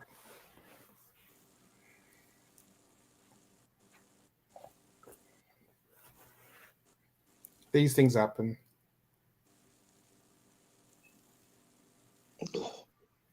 There's a foul there, ref. Surely on Saka. No, don't be silly. He's allowed to get kicked 17 times in a game. Unbelievable how many times the lad's been kicked this evening. It's literally just the kick show. Like, how many times can we kick a player without a foul being given? Oh, terrible ball by Xhaka there, and I've just seen it. Oh my God. Like, there's no need to play that with the outside of your left foot. That's a simple right foot pass. Whether you can use your right foot or not, that is a simple pass. Xhaka. Yeah, it's 10, 15 yards. You should be able to play that with your right foot and carry on running.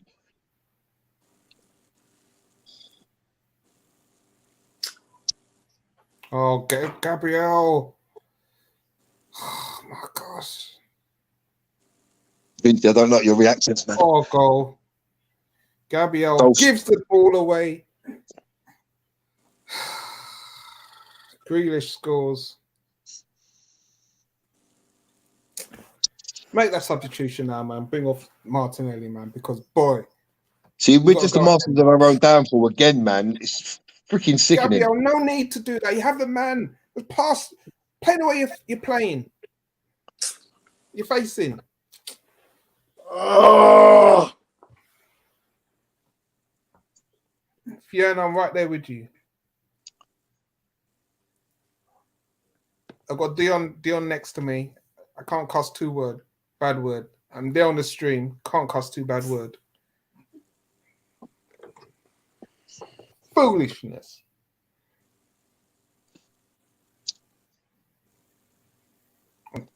We just give away 2 goals tonight, man. We give away 2 goals. It just does nothing. Ramsdale got the deflection. Never if it's good deflection, man. First of all, Xhaka gives the ball away with no need. Yeah. Then it comes to Gabriel. He gives it away with no need, and then they break and score.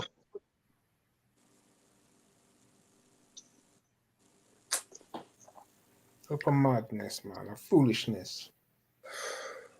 I mean, look here. Look, Xhaka gets the ball. Making Grealish look like he's worth something. Tomiyasu's coming too deep. It's just allocating your man, isn't it? I mean, He just took a deflection off of Tomiyasu, which took it past Ramsdale. Ramsdale had that all the way.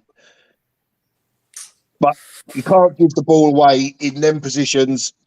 You know, it's just committing suicide. And twice we made 2 mistakes. Calm heads at the back. We made 2 mistakes and it's led to 2 goals. City haven't even looked like scoring. We look rattled, man.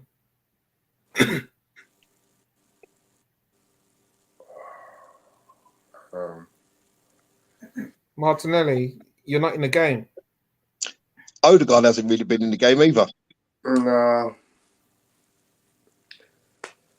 What? I'm taking Xhaka and Martinelli off. I'm bringing Vieira and Leandro Trossard on. I'm sorry. Listen, at this rate, I'm taking Gabriel Magalhaes off because he keeps doing that foolishness. It's terrible. Eddie through. Come on, son. Come on, Saka. One more. Come on, Xhaka. Have a shot. Oh, you.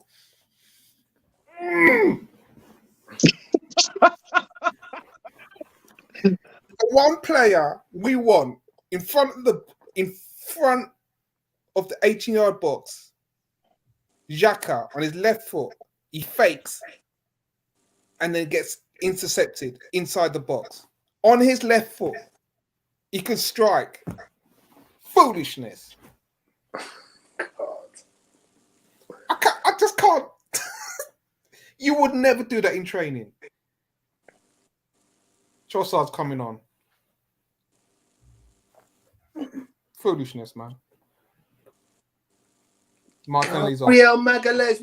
Martinelli, what are you doing, man?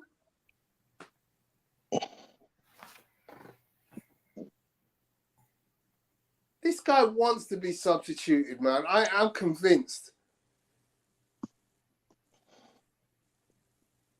He does not want the ball in the other half. Foden's coming on. Oh, terrible ball, Odegaard. Xhaka, man. you fainting for? Xhaka's got to take that shot when he had the chance. There's no need for him to do what Absolutely, he's done. man. Absolutely. That's a touch Trossard, and bang. Trossard has got to be starting games. Martinelli, has he even been on the pitch for 75 minutes? And it's been so negative in his play. It's just, how does Arteta not see it? Trossard should have been on at half time. Seriously, man. Trossard should have started. At the very least, he should have been on at half time. You know the sad thing, yeah. We have to be brutally honest, yeah. You see some of those mistakes that we've been doing today. I can see that happening in training, and that's the foolishness that we see on the pitch today. Because we're supposed to be keeping the ball. So in that situation where Gabriel had that ball and he cut the ball inside, if you're playing the way you're facing, you got a man, pass it inside. Why was he looking to do that? That went to the goal. So he can even knock it. He can even turn and pull it back to Ramsdale. This is what I'm saying. He's got the ball. The touch. His first touch was away. Then he panicked and just aimlessly knocked it in. 2 soft goals we gave Man City, man. 2 soft goals. That's it. But they haven't looked like opening us up. That's the thing. That's the killer. They ain't done nothing. Zinchenko, what was that?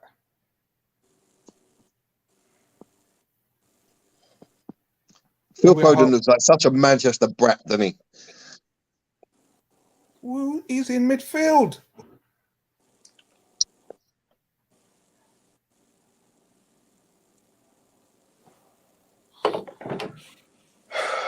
Go and sleep it.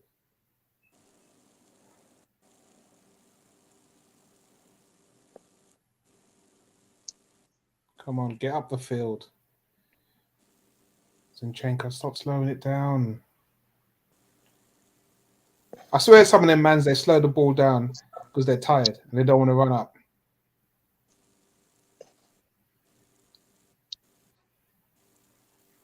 Good ball. Jorginho, unlucky. Tried to get Eddie away early.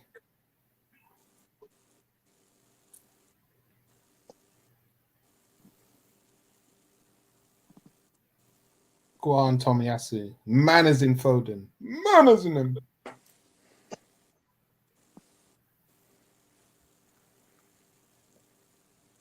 I bet old Kenneth's rubbing his hands together, isn't he? We'll see him in the chat. We'll see him in the chat later on. Go on, Zinchenko. Send it. Go and support him inside. Well, Xhaka's playing at the base of the defence now. Oh, must score. Must score. Pen. Oh, come on. I can see John Motson's retired, Vincey. I can see a career change for you, mate. Come on.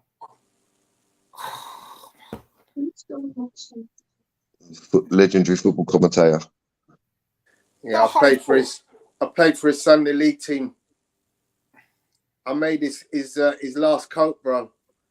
It's on Match of the Day. He mentions me. Yeah, he did. Yeah.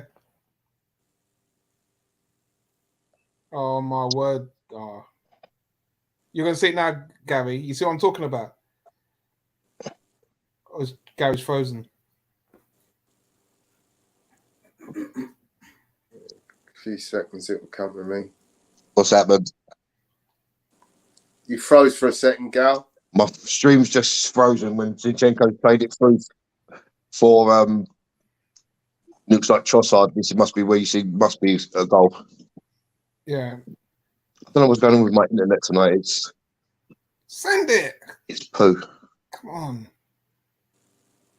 Xhaka, drop back and create space. You're getting into Eddie's space there. Oh, what? How is that not a penalty? You see that?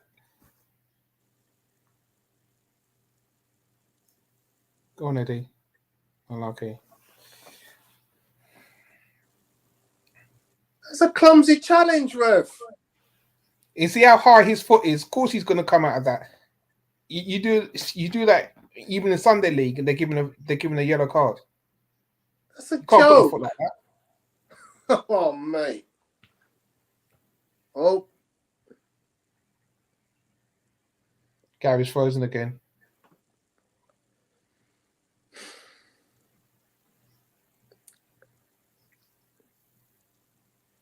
Gary, you must be on dial-up, man.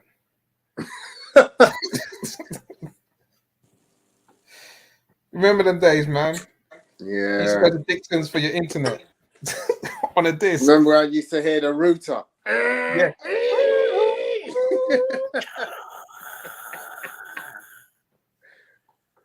Oh my gosh. Haaland scores. 3-1.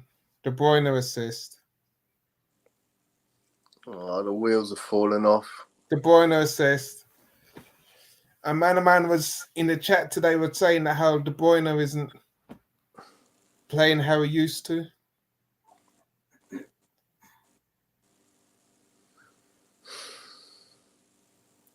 Quick moving. Quick ball movement. That's to get the old bike out and attach it to that. Get one of the kids to pedal. Jesus, man, come on! It's never been this bad.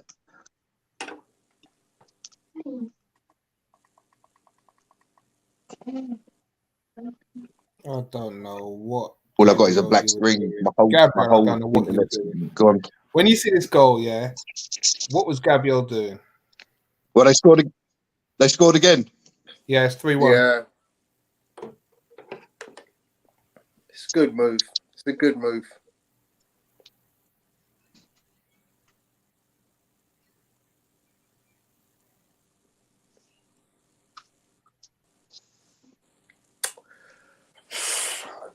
Well, we better hope that we beat Everton in our game in hand, man. Come down to that.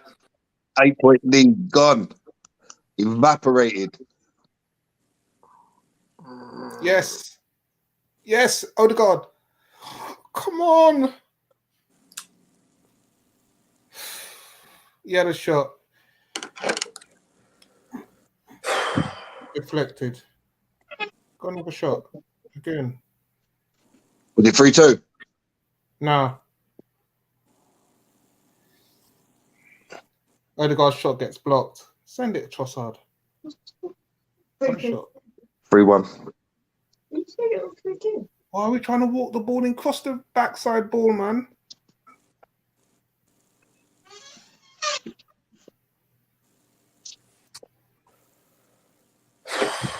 What did Vieira come on for?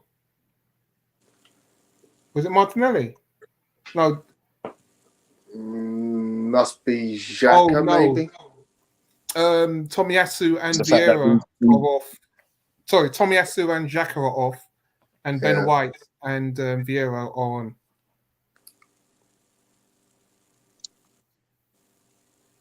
That's unlucky from Odegaard. Yeah, got a good ball. Good ball. Oh, Trossard. Outside of his foot. Like it. To be brave. The most disappointing thing for me, gents, is the fact that we've gifted them 2 goals. You know, Two sloppy goals. 2 goals from nothing. Yeah. Go on, send it. Oh, good ball. Come on. Odegaard. Just not at the end of it, man.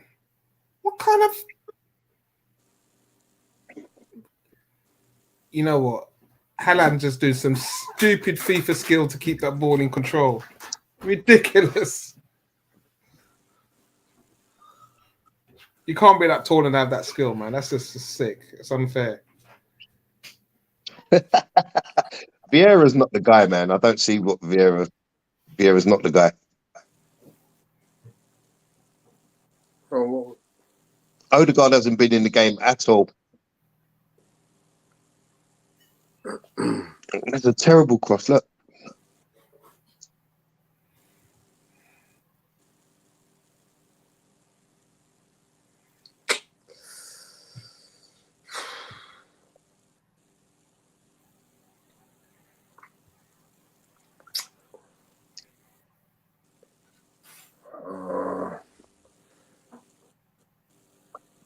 Well, I'm glad I didn't go tonight. I've been crying. Do you know what? I've got to say that Gabriel has actually struggled against Haaland tonight. Yeah, Saliba hasn't struggled as much. Yeah, but he's whether it's his movement or his presence in the tackle, he has struggled I tonight. mean, if you look at the goal that Haaland scored, right? He miscontrols it, and Gabriel should really be coming in with a tackle there. Yeah. But he's standing a yard away, and he doesn't tackle when he should be tackling. Yeah. You know, he's just standing there, and Haaland then reaches for the ball and sticks it in the net. But that's when you've got a tackle. If you give away a penalty, so be it. You can't just let him have a free shot from like 8 yards. That's ridiculous. You know, and he's been a rock, Gabriel, this season. You know, he's probably shaded Saliba in terms of performances, and tonight he's had a stinker. Calvin Phillips is coming on.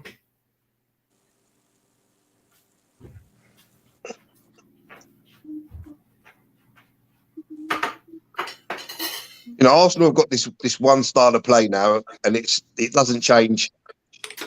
It doesn't change at all, does it? It's this is how we're going to play. You know, we're not going to do this. We're not going to do that. We're going to play this way for like 95 minutes. There's no plan B. You know, changes should have been made earlier, shouldn't they? You know, Trossard, Martinelli wasn't even in the game as he lasted for 75 minutes.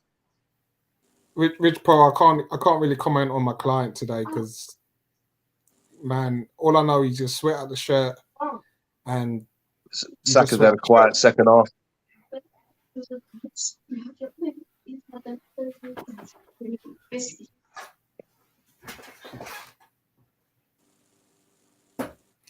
Yes, GK, wise words. We have to go on a run. That's what we need, man. You can see our form was unfortunate leading to this result. If we end up losing it, we've got to get back to doing what we do.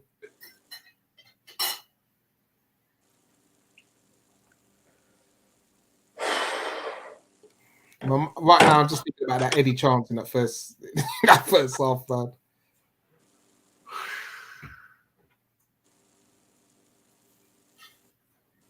"88 minutes and 16 seconds. Still 3-1. Come on, guys. Go on, Ben White. Send it. Why are you guys not moving for him?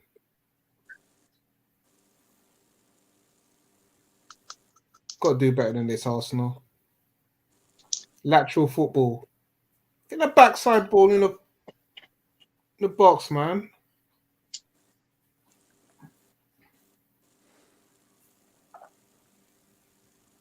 Good cross. Oh, good cross. Saka, finally. Someone crosses it. Nketiah lunges at it, but glances it wide again. Finally, we get a ball in the box with pace. And then he does it again. Just in the first half. Good scoring opportunity. I said it will be 3-2 today. City. You know, there's literally a couple of minutes left.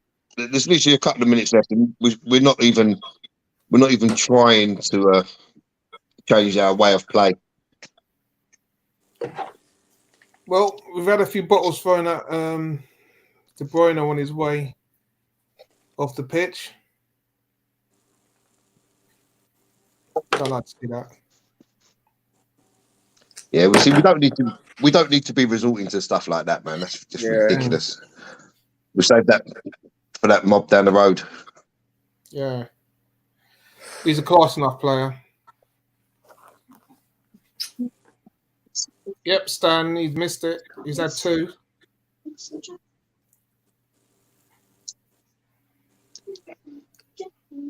And this is why That was miles wide. To me, you had to go and buy a strike. You had to go and buy some striker, anybody. Just so you could say, you know what, have a rest, Eddie. Not your day today. We're just going to bring someone else on for the last 10 minutes, 15, 20 minutes. Not your day today, son. But Tony, we spoke about this several times, but even if you go back to the start of the season, you contemplated the fact that you just had Jesus and Nketiah for the season that we had. We were still short. Mm. We were still short. Yeah. But some will say, "Oh, but you have Martinelli. He could go fill in the centre." Oh, bugger, bro! Like that just makes no sense. And We've got him, but he's not going to. The manager's not going to use him in that situation. Yeah, how are you going to strengthen it when you weaken? You can't take two away and put one in and expect that to be strengthening. Yeah. It just makes no sense. You have to have your numbers. You got a kid playing absolutely lights out football in France at the moment. And, I like that he's playing there. I enjoyed the fact that I can see him week in, week out scoring goals. But you let another striker go and you didn't have somebody else that you go, you know what? Just in case, a little insurance policy, we go and get another striker just to cover. Oh, Lord of mercy. Trossard. Oh, twinkle toes on the left-hand side. Oh, my gosh. He cuts inside as a shot. He's got to start on Saturday, hasn't he? But that's what I mean. Trossard's been on 15 minutes and he's already done more than Martinelli has done in 75. It just makes no sense. And these players now are starting to creak in there. They're starting to make mistakes. And that may be down to tiredness. It might just be, yeah. Because they played a lot of football. You haven't got any plan Bs. Well, it's not so much the plan B, Tone. What it is where you played a lot of football, you're mentally tired. Yeah. You're mentally tired. And he's had Tomiyasu on the bench. He could have dropped the centre back. Yeah. And played and give someone a rest. But he hasn't done that. Yeah. Look, we say about the rotation of City, they rotate almost on a weekly basis. Yeah, you literally have just taken off the best player on the pitch in Kevin De Bruyne. You've taken off Mahrez. You've taken off Grealish. Your front three are completely different. And then you want to tell me like, oh, there's not players out there that can do the roles. Like, I'm sorry, I'm not having that. Chelsea spent 600 million on 18 players. There's no way you can't find players. Yeah, but you know what, Tony? You got to. There's a lot of narrative going around with Arsenal right now that we've got to buy into the philosophy of the manager, Edu, and put up and just back the team. We're backing the team, but there's been decisions that's been made on multiple seasons. Nonsensical holding decisions. the team back. Yeah. Right now we should be happy the team are in this situation and just be grateful. But we're in a very advantageous situation where we can win the league. Yeah. It's nonsensical. We can actually win the league. So what are we going to do? It's nonsensical, Tone. January transfer window comes up. You're 5 points clear. Go and spend the rotted money. I'm entertained, but I'm vexed. You know what I mean? This season, I'm entertained, but I'm proper vexed. I just think where he's, like I said in the previous game, that he's only made 14 changes all season to the starting lineup, and that's not keeping the players fresh. No. And he could put White at centre back and bring in Tomiyasu. Signed that Curior. He could have played against Brentford maybe. Just give these players a little break, a little 45-minute break. Because a lot of them have played 95 plus minutes all season.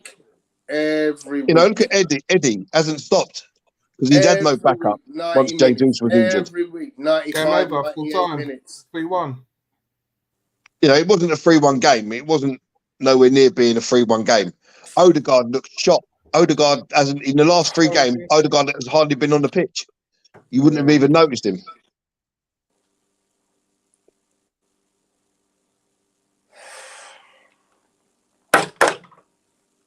Oh, man.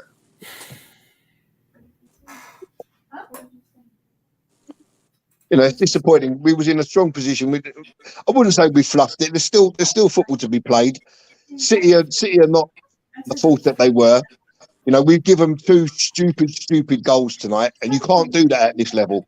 Not when you're fighting for league championships. You can't give away soft goals. I think it'll be a different game at the Etihad. I think we're going to go at them. Well, we was in the game today until we just give away soft goals. This game should really be 1-1. What's that, 2 weeks? 2 weeks' time? Must be something like that, isn't it? 2 weeks' time, yeah. The thing is, Arteta, a lot of the blame for me personally has got to fall on the shoulders of Arteta because he's refused to change players. He's refused to make changes to the formation. Take care, Fiona. And it's just not good enough.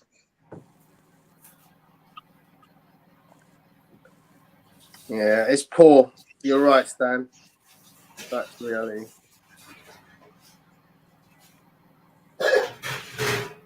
Look, Emerick Laporte ain't even got on the pitch. He's their best defender. He ain't even got on the pitch. They ain't even got on the pitch. Their best defender. They left him on the bench for this game. I'll tell you what. Trossard's footwork, I like it.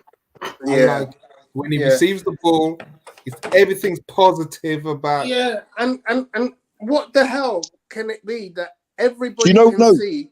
Do you know what it is? But do you know what it is, Tone? He's not indecisive. He gets the ball, he thinks, right, this is what I'm going to do, bam, bam, bam, and he's done it. Yeah. Martinelli gets the ball, and he's so indecisive. He doesn't know if he wants to go on the outside, on the inside, if he wants to pass it, if he wants to shoot. Yeah, that's where we're getting found out. Eddie to be given a rest on Saturday. He's got to be. I need the guy to get a rest. Yeah. And you'll see a better Martinelli for it. The problem is you can't play nobody. Who we got Saturday? Aston Villa. You literally can't play nobody. You have no option.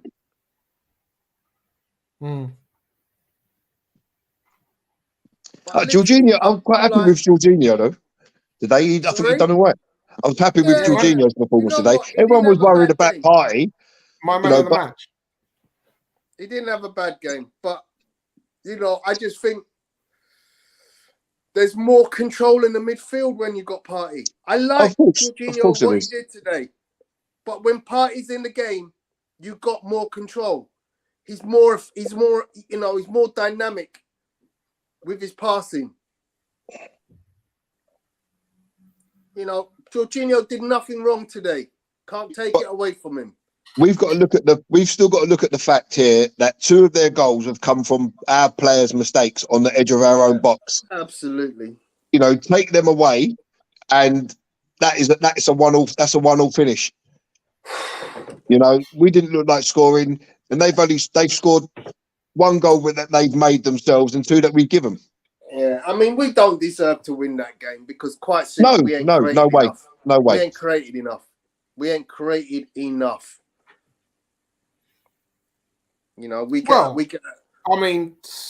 You say we haven't created enough, but we created chances that. Eddie's first header should have been on target. I don't know his second header what Jack was doing with the ball on the edge of that box with the goal gate on either side. Draw your foot. So we had good opportunities to have shots.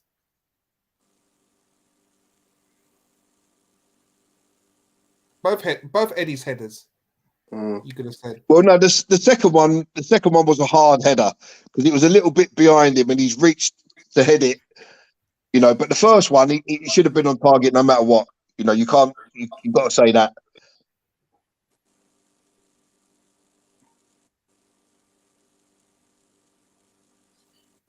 Look at Odegaard, waiting to talk to Haaland, who's just gone down the tunnel. Get away from him, man. Fool. I know Apollo was saying that Arteta took too long to take off Xhaka. He did. I mean, listen, Xhaka, another one. In the last 4 or 5 games, he's been non-existent. Why don't you put Tierney in, go to a proper back 4 without this inverted fullback crap, and move Zinchenko forward to the 8? Because the way that inverted fullback works is it gives Partey the support where necessary in the middle of the park. If you go to a flat back 4, you have nobody to support Thomas Partey in the midfield. Worse still, you have nobody to support a Jorginho if he's there. See there, look, I mean, look, they just showed Haaland's goal again. I mean, what Gabriel is doing, I have no idea, because he should be going to ground to make a tackle now, and he's weakly stuck out a foot, a toe, not even a foot, a toe. You know, that's not good enough. That's just simply not good enough. Mm. And it's unfortunate that he's had such a stinker today, because he has been a rock all season. So you have to let him have the odd game where he's not been at his best. Unfortunately, it's just come today. You know, so listen, we've still got a game in hand. I mean, listen, our achievement this year was top 4. You know, we should comfortably get top 4. But in the position that we was in, we all started thinking, you know, we've got a chance to win the league. And in January, they had the decision to go out and say, right, we're going to really go for it now. We're going to go and sign Onana or whoever, Sosado, or, you know, whoever it may be. And they failed to do it. Partey was always going to pick up an injury, weren't he? He's quite injury prone. We've been left short up front with Jesus' injury. He's hopefully back next week or the week after. But it's the manager's failure to give these players a rest. And you can't expect them to play 95 minutes week in, week out, week in, week out. I'm just sitting here asking myself, am I expecting too much of this team based on the project that is currently being put in front of us? We've seen us. We just surrendered top of the league. We're ahead of our trajectory. So I'm saying to myself, at this stage, should I expect us to be pushing on to get the Premier League title, or is it a case where even our management isn't ready to claim that Premiership title? Because he's not managing the team the way how I'd expect him to if we're going for that league. You know, if you stop and you think, he's not making substitutions when he can make substitutions. So are we really ready to win the Premiership this season, even though we just surrendered first place? I think that kind of addresses a tough question, but will the panel love Arsenal lads even more after this game? If not, what will your reaction be? So, Tone, you've hit the nail on the head for me. I mean, look, we like to say we want to trust the process, and we have enjoyed a fantastic season thus far with what has been done. But the honest truth is, if we're being honest, well, that's what we're here to do, isn't it? To be honest, there hasn't been the intention to go out and actually say, look, we've got an opportunity of a lifetime here to win a league. And we got to do everything in our power to provide the resources to be able to do that. You can't carry on with the same 11 players, 95 minutes, week in, week out. You can't. That's rudimentary. I mean, look at this Man City team. Mahrez, Grealish, £100 million player, and De Bruyne. They're taken off on 75 minutes. And who are you replacing them with? Foden, Akanji, and I don't know who the other one was, but basically, you're bringing on world-class players.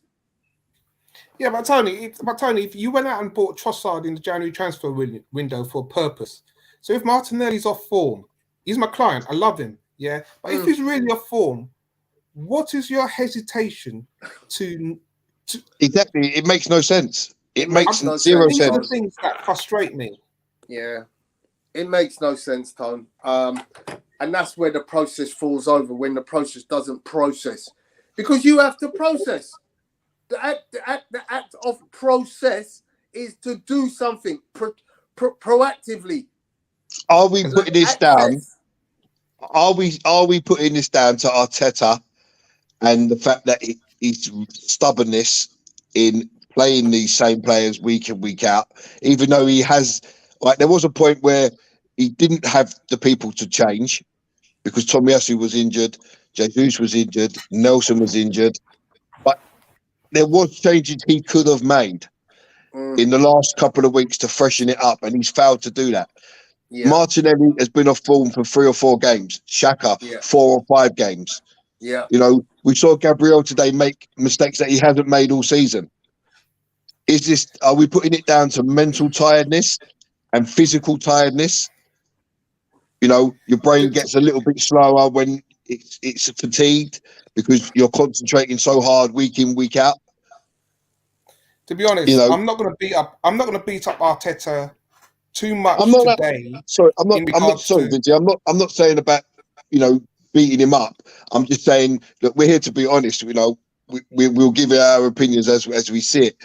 I'm not going to beat him up and, you know, run him ragged like some members of our group do. You know, because that's not what I don't think that's what we should be doing. But he has failed to make the necessary changes at certain times during a game. Yeah. And I think it's coming home and it's costing us in games now. Yeah, I mean, I definitely the substitutions and the starting 11 is a concern. I mean, you got players on the bench, players are off form. You got to make a decision. But I'm looking to those plays. What I looked at tonight, we used the ball well with that passing. We never would have thought we moved the ball the way we did, attackingly with that party today. But what frustrated me is some of the players on the pitch returned to type. And I'm, you know, I love Gabriel. I scouted him, but this is what you get with Gabriel. You know, he showed signs of this last season when he got the yellow card. I mean, the red card against at Man City. And it's just the frustration where in these types of games, we're falling short due to our foolishness, not just to the brilliance of the other team. I mean, the other team are a quality team. They're world-class players, but to give 2 foolish goals away. That's the killer, isn't it? That's the killer for me. You know, we are on par with Man City, and I've been looking forward to this game all season. But I haven't been looking forward to us doing foolishness like we did today by giving 2 goals away. Well, that is the first time. That's the first time this season we've actually done that. Yeah, I can't recall another game where we've actually give away 2 stupid ass goals. and that is pressure. You know, I mean, and a lot of the time, what we've been saying is when we're chasing the game or with teams that have dropped deep against us, how do we break them down? And we couldn't. We didn't even look like we were able to. Or Trossard looked good. Saka brought a nice cross in, but to what Stan's saying today, it's just like we've been seeing. We get the ball to just outside the 18-yard and we lost as to what to do. And that is a frustration. No one wants to take a shot. How do you score? But it wasn't that way sort of like 8 games ago. We was beating teams out of sight, playing the way we was playing. But you have to have a plan B where you think, right, well, they've got 2 low blocks, they've got 10 behind the ball. Let's play faster or let's make space and let someone have a shot. But no one wants to do that. But that's got to come down to the manager, surely, to say, look, why are we not shooting here? You know, why are we trying to... It's like going back... It's almost like it's gone back to the Wenger days where he was so far down the road trying to play this way and walk this ball into the net. And it looks like it's gone back to that. And it wasn't that for a period of time. And I know Arteta probably substituted Xhaka because he failed to take that shot in that situation. And as a senior player, you know you want leadership in those situations. I have no idea why he didn't draw his foot in that situation.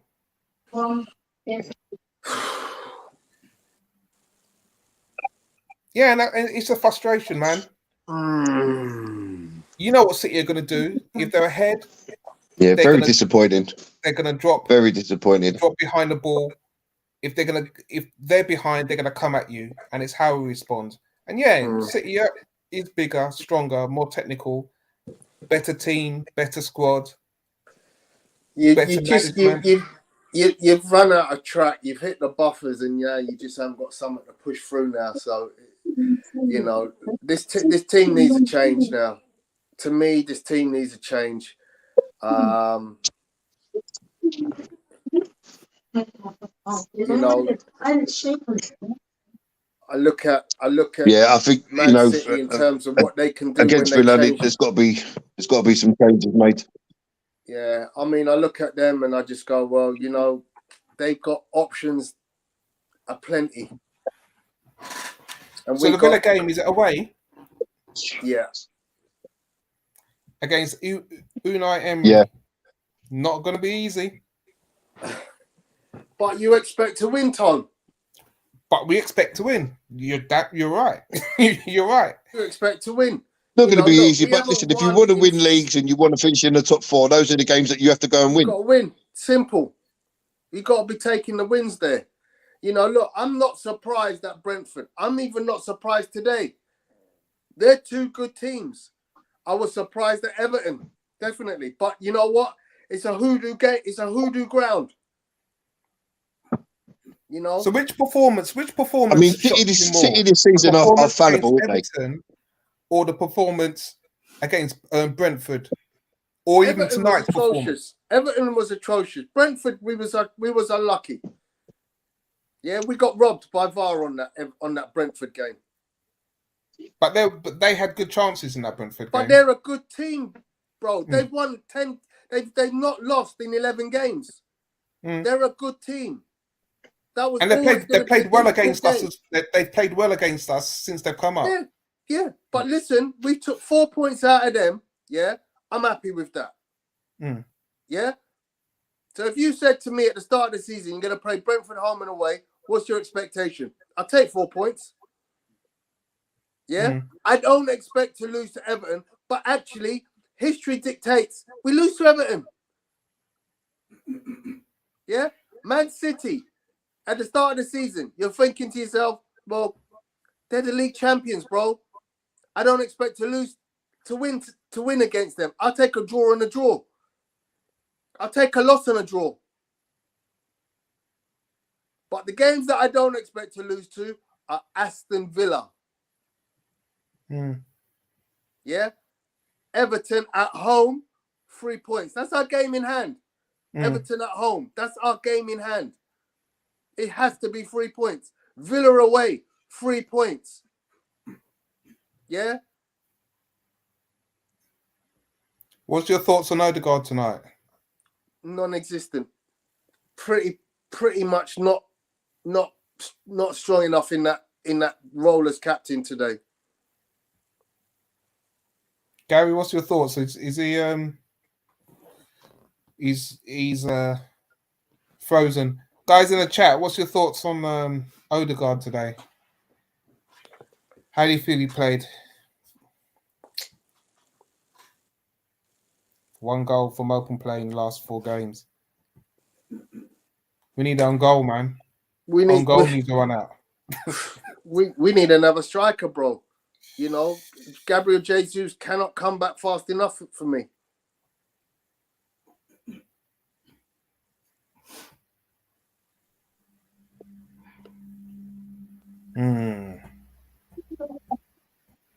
Gary, what's your thoughts on Odegaard today? Odegaard was shocking today. Odegaard was absolutely shocking today. He didn't get involved in the game. He was hardly noticeable, and that's not good for the team.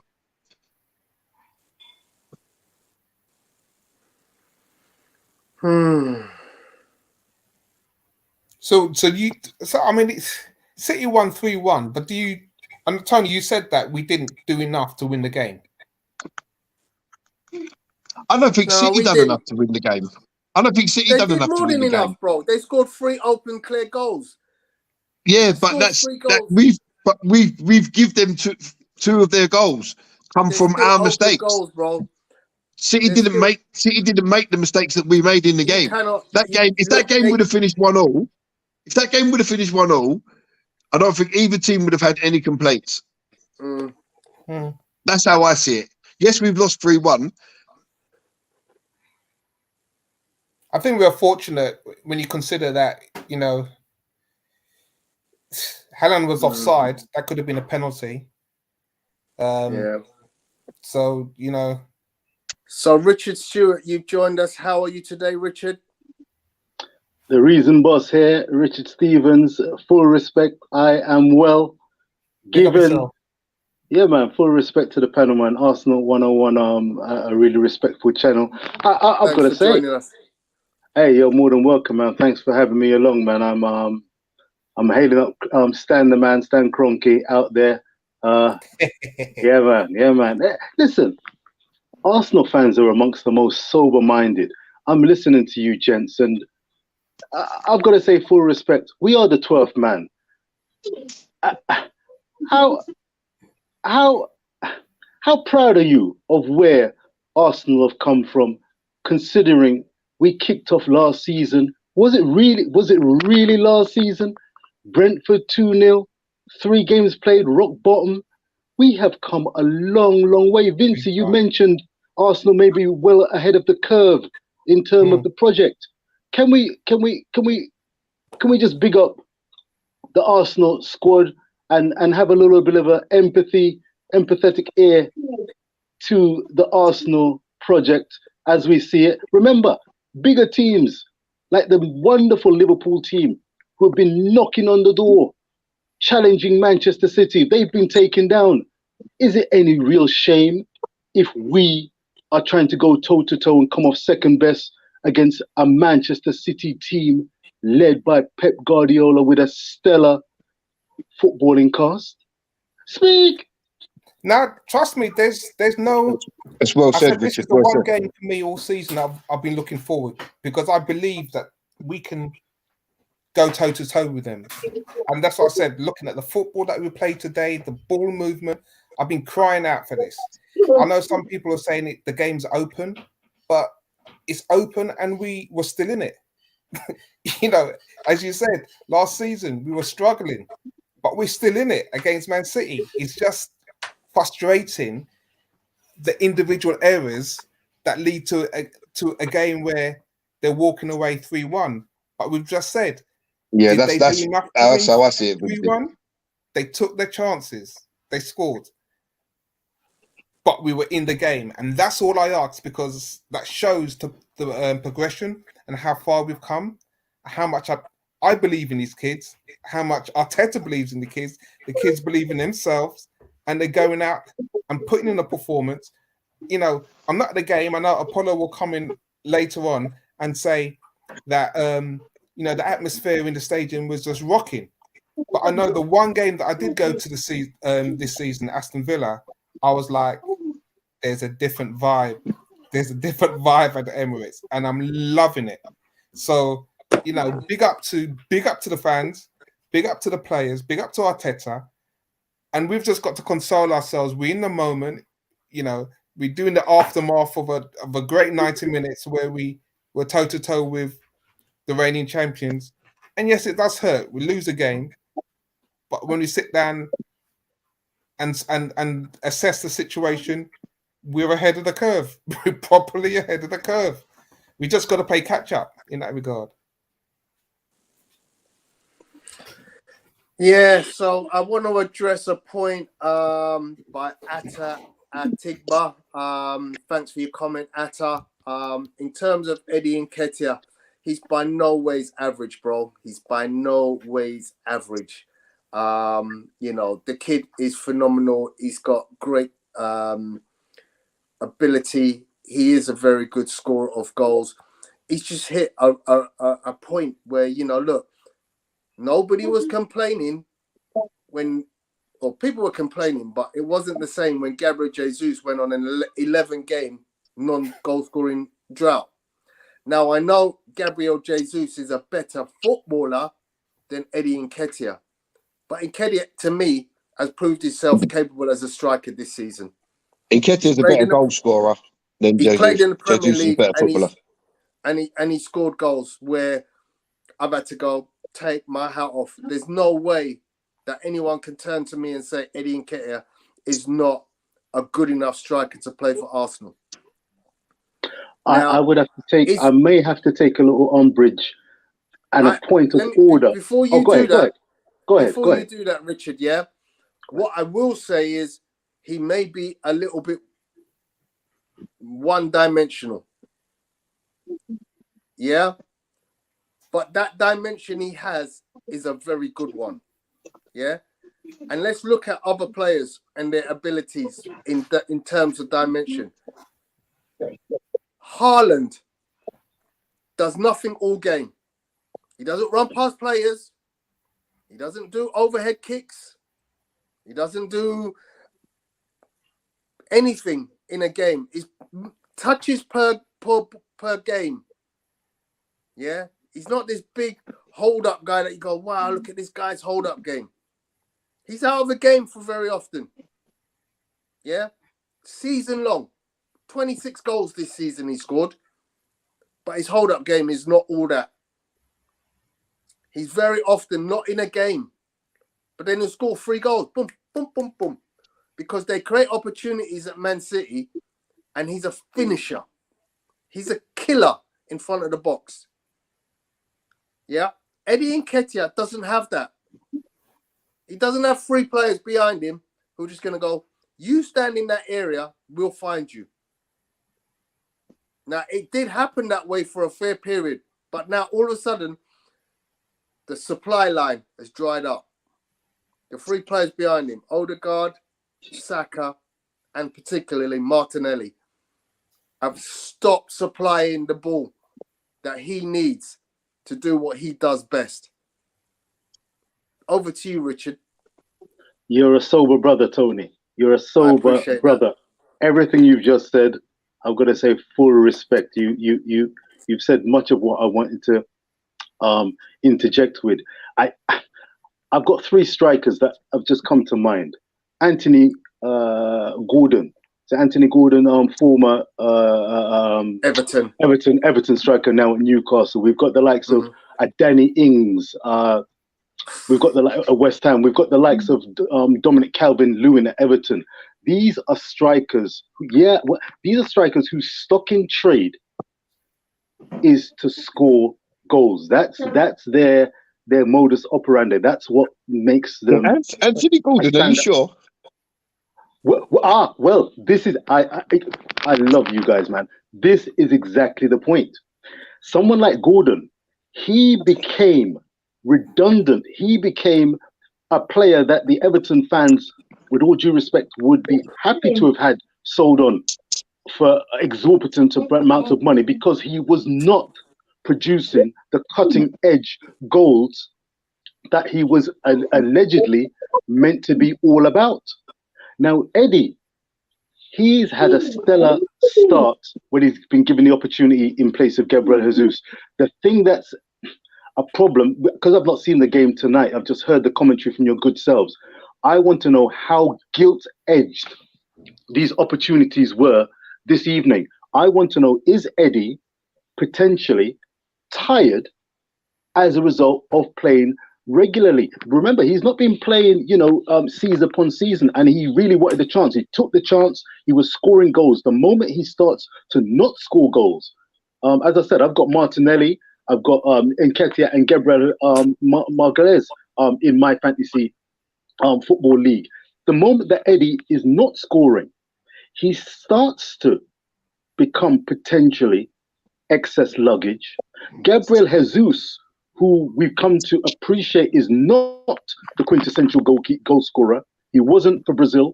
He's not proved that at Arsenal overall. But the value he adds in the creative play, in the energetic play, the creative abilities that he has, the ability to pull out other players and bring other players into the equation, that makes his value and stock remain high. is Eddie's stock going to remain high if he is not finding the back of the net? The very good point Tony made was, I was really excited at the fact that Odegaard, Saka, Martinelli, Partey, Xhaka, these are players who could find and service Eddie. The fact that he's not getting serviced as much is a concern, but when he does get the opportunities, he is not taking them at the moment. This is a concern to me. Is it a concern to you? And are we going over the top and saying he's a phenomenal striker? I really wanted to take a little bit of heat and expectations off Eddie by having him described as a phenomenal striker. His ability to score goals is high, yes, but it's phenomenal. I'm not so sure if we should put him in that particular bracket. He's not El Phenomenon after all. I agree with what you're saying there, Richard. I wouldn't say Eddie is tired. For my next, as I used to be a striker myself, I'll just say Eddie right now looks weary in front of goal. Weary in mindset, in what he's doing with the ball. Like, there's 2 chances today on the head where you think, okay, he's not bad with his head, unchallenged, glancing wide, and you're thinking, okay, all right. So you go back to the Brentford game, and he had a shot where he was put through early in the first half, rash finishing. So I understand what you're saying, where Eddie, because Jesus is not there, there's a lot of pressure on Eddie's shoulders. And I think maybe because he's not continuing his goal scoring form and he's been starved of good scoring opportunities, mentally tired, because today he had good opportunities. Now, what I did like what Arsenal were doing today was playing the ball to his feet.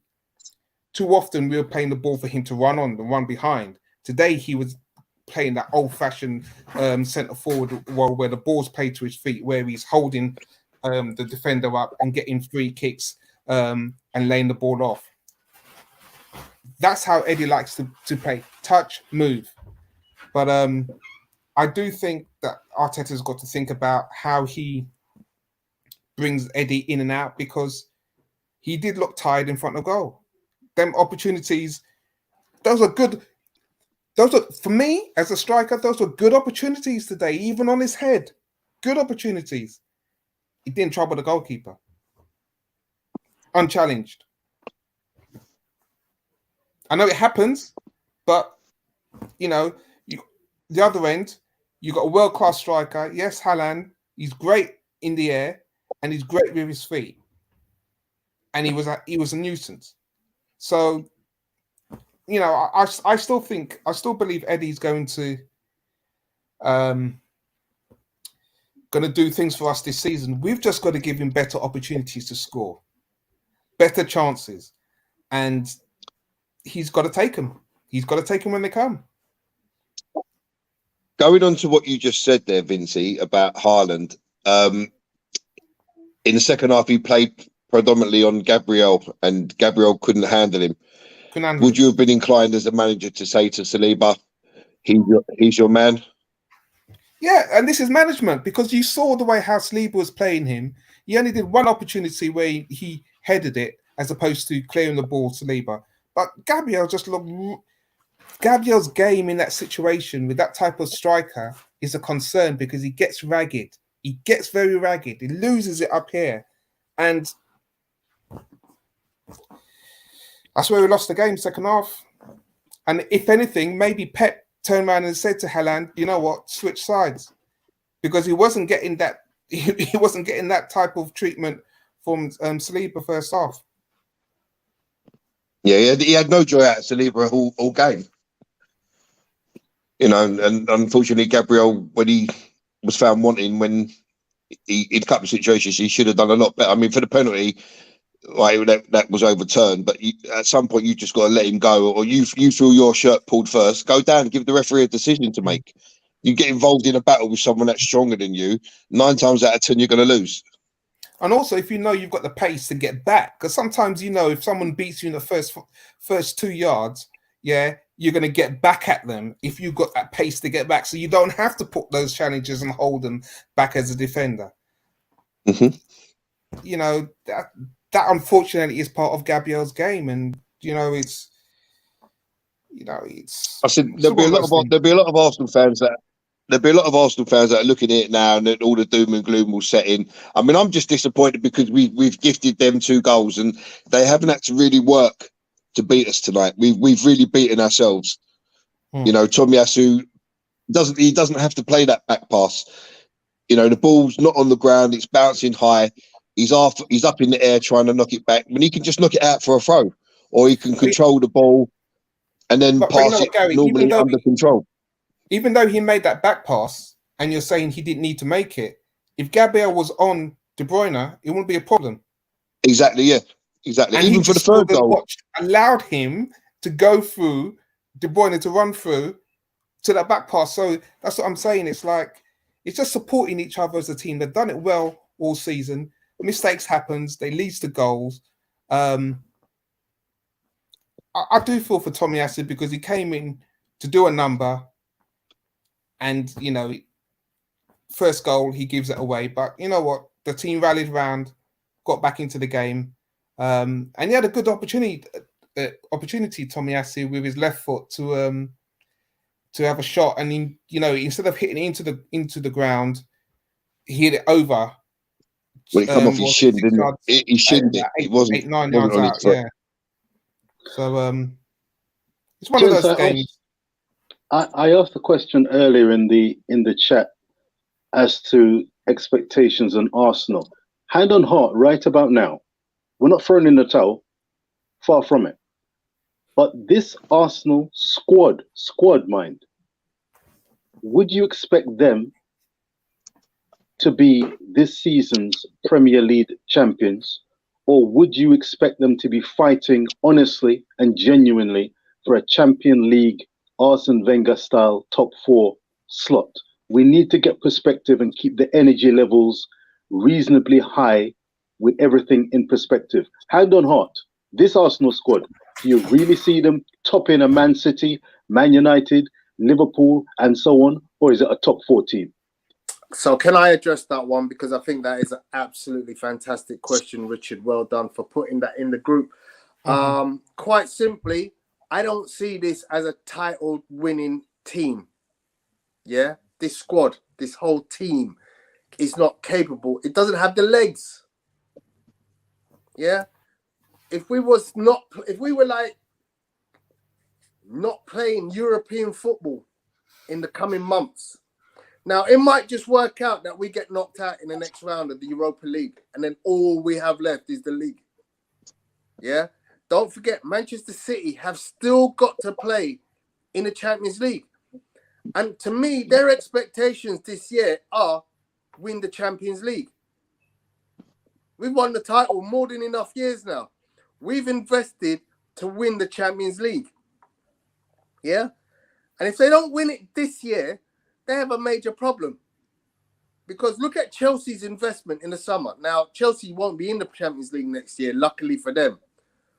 But there's no doubt in my mind whatsoever that Manchester United and Newcastle will be specifically driving their money, yeah, which they have lots of, and saying we want to be in and about the Premier League title next year, because we've shown that we can be up there with the 2 teams that are currently at the top of the league. So in my estimation, this team, because of the lack of investment, has shown, you know what, we've done exceedingly well to this point. And there is still a chance that we could compete for the league, because if Manchester City, as I said, focus on that Champions League and drop points, which I expect them to do. Yeah? But it requires us to now go on a 10-game unbeaten streak. Which, has this team got the legs to do? I think we're now wary.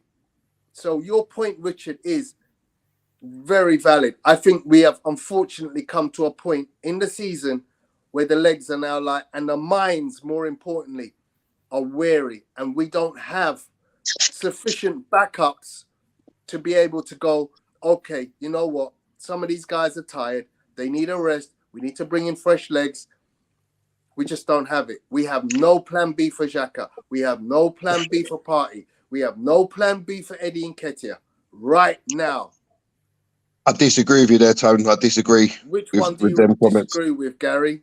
I think there is a plan B, and For? it comes down to the manager having the kahunas to say, right, Eddie, you've played 9 games on the spin, 95 minutes a game. I'm gonna rest you. Yeah, I'm gonna play Martinelli. Gary? I'm gonna play Martinelli through the middle. He's not. Yeah. He's playing crap, Gary. Yeah, How the hell can you he play may Martinelli, who's playing be. crap down the left? But hold on, Tone. Whether It makes he's no playing, sense, Gary. yeah, but Tony, you're taking whether a he's bad player playing, from the left and saying play him up front because he's playing yeah, bad but on the left. whether he's playing That makes crap, no sense, Gary. top form or not in form, there is opportunities there to rest Gary, certain players. Gary, Whether you, it doesn't matter how you dress it up. Sense. Yeah, but Tony, it doesn't matter how you dress it up. Yeah, there's opportunity there to rest players. To play who? Look, you can play Martinelli, you can play Trossard through the middle. You cannot play a bad player in front of a player who is a striker by design. Yeah, but hold on. Trossard played as a false 9 for Brighton and scored a hat-trick against Liverpool. Okay, so Trossard can't play through the middle. Gary, this is the nonsense that you just talked. If you said to me, Tony, I think Trossard up front, I would agree. But you said play Martinelli, who's playing woeful. Martinelli was the first person that I mentioned, but there is options there to change it. Gary, we just watched the game where Martinelli was playing up front and Eddie came out left. Did it make a difference? For 5 minutes, no. Thank you. But what we're talking, Tone, what we're talking about here is not 5 minutes. We're talking about giving a player a break. So Trossard was signed in January. He hasn't started the game. Give him a break. Well, is that what we're not talking? Gary? No, well, that's what I'm just saying. Trossard was signed in January, no? Okay, Trossard was signed in January. I do want to respond, but I'm going to let African Guna come in because I know he's been waiting. I know he's late on his side of the world. So and I have no power. So run with it, African Guna. Answer Richard's question and just follow up about the. Wait. I need Gary to explain the 2 other choices because this was a direct question. You're going to take Eddie Nketiah and play the woeful Martinelli at the 9. Now, Tony? Who you playing at the left? Trossard, yeah? Trossard, yeah. I agree with that one. Trossard should start. I agree with that. Or you can play Trossard at the 9. So or you can play Trossard at the 9. Yeah, okay. You got Trossard and Martinelli that can both play the 9. Okay, so as I just said, you got Trossard and Martinelli that can both play at the 9 to allow Eddie to have a break. Right. Yeah? Yeah. You got Tierney that can come in as a left back, right? And you can rest Xhaka by playing Zinchenko in the 8. You don't listen. Arsenal played a long time without this inverted fullback business. Mm-hmm. You don't have to play a single pivot, right? Yeah. That's just the way he likes to play. Okay, but you don't have to play a single pivot. Okay, Gary. Very simple question. Go for it. Have we seen Zinchenko play in Xhaka's position this season? No. But it's what we're talking. We're not talking about have we seen this player or this player. What we're talking about is the manager failing to make changes to a team that is tired. He don't have. That's the whole discussion. Gary, that's the whole discussion. Let me break it down for you. When he takes Xhaka off, who does he put there? Vieira. Enough said. Yeah, we don't have anyone, but he puts Vieira there. African Guna, sorry to keep you waiting, my brother. No, Thank you very much for coming on. Talk to us, bro. Yeah. Is there a question that I need to answer from Richard, or do I get to just cry about what I just witnessed? There's no tears, African good. There's no tears. We're not Spurs fans. Cool. I mean, really, my assessment is, the rumors came out that Thomas Partey was injured. I laughed. I thought it was some mind games. I thought there's no way he was in training yesterday. Just our bad luck that he was going to be out. Then I see pictures of him arriving at the stadium, but he's not in the team, and I'm like, oh no. Jorginho's playing. I was always confident that Jorginho was going to play well, and I think he really played well today. I think we did really well in the first 15, 20 minutes. But as soon as we conceded, I was already like, oh, my God, here we go. I mean, before the game, my thoughts were that if we conceded early on, it was already going to be a battle. And I think we got lucky with the penalty. Hey, it is a penalty. And perhaps maybe it's even a second yellow card, in my opinion, because if it's a penalty, it's a foul and it's a second yellow. But anyways, it is what it is. And I think, honestly, in the second half, I was quite excited. I thought we were going to be able to do something, but we just kept making way too many mistakes defensively, giving the ball away. I mean, we got away with that penalty. We got away with clearing it off the line by Jorginho. We just wouldn't learn our lesson. And and then Gabriel with another costly mistake, and then boom, finished, game over. And at 2-1, we were chasing the game, and pretty much like the last 4 games, and I've been saying this, it's back to kind of the same struggles we had last season where we're not able to create. I mean, in the past 4 games, including Newcastle, including against low blocks, we have struggled to create chances. Whereas before, in the past 19 games or the first 19 games, we were creating like it was nothing. It was like water. We're just creating so many chances. So I really think that Nketiah had a poor game today. He missed 2 headers. Like, he wasn't even like marked. It was free headers, and he didn't even get them on target. I'm sorry, Apollo. I was slowly turning into an Nketiah fan when he was doing well, but like back again to the same old thing I've been saying for over a year, over 2 years. He's just not good enough. He's just not good enough. If that's Gabriel Jesus, that's in the back of the net. And one chance, one goal, that changes the whole dynamic of the game. So unfortunately, we don't have. Sorry, I can't agree with that. No, man. I think the first header, he should have had on target. The second header was a little bit behind him, and he had to reach, and that's why it wasn't as clear cut as the first opportunity that he had. The first one, he should have definitely done better, 100%. The second one is a 50-50. It was a half chance because the ball was a little bit behind him. Gary, the second one was at pace from Saka, so it was in front of him. He had to get his head. It was just at pace. No, it was a little bit behind him. Watch it again, Vinci. It was a little bit behind him. Tiny bit behind him. He had to reach back round and head it towards the goal. Margins, Gary. We want to be Premier League champions. I don't care. I don't want excuses. I want my striker to be scoring goals. I don't give a crap. Score it with your butt. Score it with your shoulder. I don't care. Like, I just want him to be scoring goals. You think Jesus would have scored? Jesus has got 11 games without a goal. No, Gary, man, what about a scorpion? What about a scorpion? What about scissor kick? What about something? Sorry? Well, no, Gary. The point is, you can do whatever you want to do, but if you're not getting on target, it doesn't matter what you do. On target, it's fine if he didn't score. I'm agreeing. Yeah, I'm agreeing with you that it has to be on target. I thought the first one was gilt-edged. Yeah, no, go ahead. No, I'm just saying I'm really disappointed by him. In terms of Martinelli, look, he hasn't been the greatest the past few games. I'm also really disappointed that both their fullbacks had yellow cards, and we didn't do shit the second half. We didn't even try to get them sent off. Like, I don't get it. Like, it was just common sense to try to get these guys to commit another foul, change the game up, go to 10 men. I mean, it would have given us an advantage.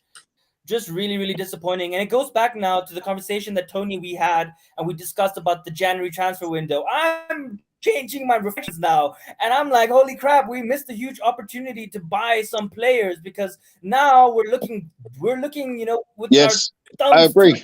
I totally agree. Crap, we should have bought someone. Yeah. And I was saying to Tony. I was saying to Tony before. Yeah, go for it, Gary. Go for it. Yeah, I was saying to Tony before, we messed about with Mudryk for the first few weeks of the window, didn't we? And then we messed about with Sasado, and all this, and then we settled for Jorginho just to basically put another bum on the seat, and then we got rid of Sambi, which didn't make sense to me. to get rid of No, but Sambi. come on, Sambi is not like that's not Yeah. the solution. I know it's not the. I know it's not the Caicedo would have been solution. nice, but there have to be other options.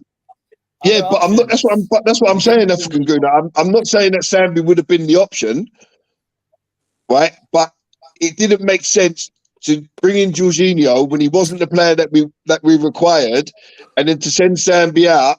I would have preferred us to go and buy someone, that could have done what Partey gives us. Not to be Thomas Partey, because you're not going to find a Thomas Partey everywhere. But you have to go and sign a player that can be like Thomas Partey. Jorginho's not that big. Listen, Jorginho had a very good game today. I just think exactly. It's Arsenal not have just to on. decide. We missed a golden opportunity in the January transfer window. No, there's no question about that. They dilly-dallied Mudryk, dilly-dallied Sasado, and then they just went, oh, well, it's the last couple of days now. We'll just go and get Jorginho. That's what it felt like to me. But Gary, this is the situation I feel with Arsenal, which is where I kind of managed my expectations when it came to the January transfer window. It's the second year running now. Arsenal have had their major target go to another club. And you've got to start asking questions as to, if you're going for your major target, why are you not getting them? You really need to start asking them. Is it that the player's not interested, or the fee's too high, or you don't have the money? But he's your number one target to where you actually end up going to get. That disparity has to be resolved at Arsenal, because you can't continue to operate. But Vinci, it's been that way. It's been that way at Arsenal for many, many years now. They say, right, we're going to sign Tony Cox. Tony Cox is worth 50 million, right? But we want to offer 35 million, and then we want to go to 40 million. Well, he's not your main but he's target. A target. Just go and pay the money and get him. But he's not your main target, because I'm saying is if that's our main target. If Tony Cox is our main target, let's go and get him. Okay, If South African Guna is our main target, let's go and buy him. Okay, let me get just be concise, guys. Irfan, you had your hand up. Yeah, I was gonna say, for me, it's not really like I get Vinci's point, but I also get it from the club's perspective, which we shed light on. Like, if the price is too high and stuff, I get why we didn't go for those targets. But then we should have had a backup plan. There were other options, and for me, right now in this moment, I am looking at João Felix, what he's doing for Chelsea. Can you imagine him being our option instead of Nketiah? We would have been so much better off. That guy is a baller. He's playing really well. We should have just paid the loan, and we should have just gotten him in as a that would have cost 12 million. That was peanuts. It doesn't matter, peanuts. Because now look at what we have. That's what I'm saying. We haven't scored in 4 games. I'm agreeing with you. That's what I'm saying. João Felix would have been peanuts at 12 million. They could have got that deal done. Yeah, but they chose not to. It doesn't make sense. In terms of what Richard was saying, look, of course, the ambition was top 4 for this season, but like, considering the position we were in, now if we make top 4, it's really going to feel like a bummer, even though obviously that was a target. And people saying next season, but it's only going to be harder next season with Newcastle, United, Chelsea. I mean, these teams are going to be competing properly next season. This was our chance this season, and it's looking like it's slipping away. Okay, so guys, I think we've kind of nailed the top of the coffin, but actually we're not really in a coffin, because we're still in a very good position. Even if we don't win the league, guys, let's hold our heads up, put our chins up, like Odegaard said to Tomiyasu. Listen, we are still second in the league. We could still go top because we've got a game in hand. Yeah. There's lots of football still to play. I think, look, we brush our wounds down. We go to Aston Villa and we get 3 points. Tony, that's what we said the past 4 games. I want to say that, but we said that the past 4 games. And okay, who we played in the last 4 games? Who we played in the last 4 games? No, but come on, it doesn't matter about the opponent. Manchester City, Everton, Brentford. Brentford, And we also didn't. Newcastle. I'm considering that game as well. Okay, Newcastle have spent serious money. They're not a scrub. Yeah, they're the best defensive team in the league. Brentford have now not lost a game in 12 or 11 games. I just think I'm not personally really sure. that Arteta needs to get. Let me finish, guys. Yeah, I'm just trying to bring some balance to you doomers. Yeah, because it's not all doom. Much though I'm as disappointed about this as you are. It's not all doom. We ain't spent money like Man City. And where Man City can take off a Grealish and bring on a Foden, or take off De Bruyne and That's what bring I'm on a saying. It's not all Rodri, doom and gloom.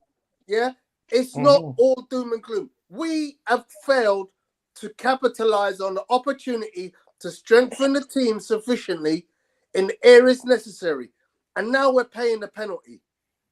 We have no winger. We have one winger for, backup in Leandro Trossard. Yeah, we have no striker backup. We have no midfield backup. We literally scraped the barrel and got Jorginho. We lost out on Basuma. We lost out on Casado. We lost out on Modric. We lost out on Vlahovic. All of our primary targets. Declan Rice isn't ready to come to us because Arsenal are not putting their hand in and going, okay, let's go out and get the man. I want to address a point because I think it's very important I say this. Stan mentioned Vlahovic wanted Juventus. Brighton refused to sell Casado. Yeah, let me give you a breakdown of Italian football. Italian football is B League, Bush League football right now. They cannot spend the amount of money Chelsea spent. Let me tell you something for nothing. The amount of money Chelsea spent, the amount of money Newcastle spent, the amount of money Brighton spent makes the Italian league look like Division 6.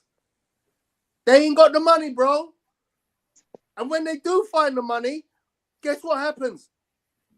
Juventus, bro, they lost 15 points for financial irregularities. But he was still our main target. Goes back to my point. I agree with African Guna, right? You have to have a list of targets and say, right, this is number 1, this is number 2, this is number 3, this is number 4, this is number 5. If we can't get number 1, we should be going for number 2. If we can't go for number 2, we got a number 3. You can't just go, I want this guy, and spend 3 weeks pissing about trying to get one guy who then ends up going to Chelsea. And to be honest, I don't even care that Mudrik's gone to Chelsea, because what I've seen of him, whether it's just playing for Chelsea, that guy is not as good as Trossard. And they lost Trossard again today. They lost again. They lost to Borussia Dortmund in the Champions League. So much Trossard is proven and he's done well. Right, so I'm not even worried about Mudrik. But the central midfield, the DM, was where we needed to strengthen most. I was happy when Trossard came, but the mucking about with Mudrik when they could have been focusing on other people, why did they only do one deal at a time? Why is it only one deal at a time? What, you can't be talking to this guy while someone else is talking to this guy and someone else is talking to that guy? Does it have to be? Surely Edu can close the deal, but surely there must be people there that can go, right, you go and talk to this guy, we're going to talk to this guy, we're going to talk to this guy. Let's go get deals done simultaneously. But no, it's not like that. Yeah. We're going to go for this player. We're going to spend 2 weeks pissing about. Yeah. It will foul. Then we're going to spend 2 weeks pissing about for this player. Then we're going to leave ourselves 2 days to do something. It's ridiculous. It's ridiculous. Thank you very much, Gary. Excellent. That's exactly what happens at Arsenal. You say But this all is that coming. time. And you know what? And you know what? It's been that way since David Dean left the club. Okay, guys, I want to bring back Richard. He's got his hand up. Best of decorum. Richard, go ahead. Thank you very much, Tony. Thank you very much, panel. It's interesting listening to this whole transfer. Some may call it debacle. Some may call it coming way short of our expectations. Is this just not further vindication that we need to take a breath and put things in perspective regarding Arsenal Football Club? Financially, they don't seem to have the model where it's a case of, by any means necessary, we will pay, even if it's over the top prices, we will pay to get trophies into the club. As a result, look here, we can't pick out any pundit right about now who would say, in retrospect, Arsenal did good business and they bought and set themselves up to win this Premier League. After 38 games in arguably the toughest league in the world, you finish where you're meant to finish. The fact that Eddie Nketiah is being almost slugged and we don't have viable alternatives except the soon, hopefully, returning Gabriel Jesus, that is just further testimony, as the African Guna said, that Arsenal are not structurally and player-wise ready to take on and defeat a Manchester City team and setup. If we did, because we still have the game in hand, if after 38 games, I'll tell you something, we will be popping the mother of champagne bottles if Arsenal lifted the Premier League title and finished above Manchester City. I'm saying right now, if we get runners-up, if we get a top four, I'm going for top four. I want us to see us in the Champions League, and we then can recharge and come again. Is that fair to say, gents? I think so. Um, Go ahead, Vincey. Man City, the brand, yes. But this season, Man City, the football team, two different things. They've got rid of players and got a world-class striker, but they're not the same team. And I look and I think, okay, I've been excited about this matchup based on how we played them last season. And I'm saying to myself, this season, we can go and get at them. So I'm not living in I respect Man City, and head-to-head, the way how they've been with Liverpool for the past few seasons has been awesome. But our squad and our first 11 can get a result against Manchester City. Our consistency this season, at the start of the season, has been off the back of our failings of last season. So when you look and you think, okay, in the position of where we are, I'm still thinking, you know what? I'm not looking at top four. I'm looking and thinking, you know what? We've got an opportunity. Let's see what we can do with it. Make the right decisions to give us an opportunity to say, you know what? Just like Leicester. Leicester were focused, stayed in their lane and did what they needed to do. Forget about all the teams that had spent money and had won the league before. We were chasing Leicester and we failed. So at the end of the day, we were top. We're now chasing Man City. I believe Arsenal, the way how our season ended last season, can put a championship run and a championship performance, even at this stage, to win the league. That's me personally. Thanks, Tom. That's very honest of you. And I, as I said, I'm not writing off the title. I think, Manchester City will lose games. I think they will drop points. They have a big focus on the Champions League. It's up to us whether we can go out and win 10 games on a trot. And I'm pretty certain that once we get Gabriel Jesus back, that will create a new dynamic within the team again that we've missed. We have missed Gabriel Jesus. No if, buts, or maybes. Anybody else want to come in? I think that for me personally, I think we're going to struggle next game as well. No, go for it. No, I think off the back of what you two have just said, I believe we can go on a run, but I think Arteta has to be more flexible in his approach to games. And you can't just have a plan A. You need a plan B and a plan C. If plan A is not working, and now we're getting found out because teams are starting to play the 2 low blocks against us to stop our free-flowing football. So you have to have a plan B to get past that. And at the moment, we don't have that. We don't have that. And if we can't develop a way to combat that, then our charge for the league title finish tonight. Okay, that's how so I see it. It's still got a game in hand. Yeah, I mean, what I'd like But to we say need to about change. this whole ethos of the low block being a super defense against the Arsenal method of play. We've seen a low block all season long, Gary. It ain't like all of a sudden, come Christmas, everyone realised, oh, hang on a second, let's play a low block. No, we started the season against low blocks. But the difference is we had Gabriel Jesus. And he could go in and tippy-toe around players and draw defenders and do loads of things that Eddie Nketiah can't. Now, I'm not saying Eddie Nketiah is a scrub. But I'm just saying there's a dynamism about the way we played with Gabriel Jesus in the team that all of a sudden has become very relevant to the way we play.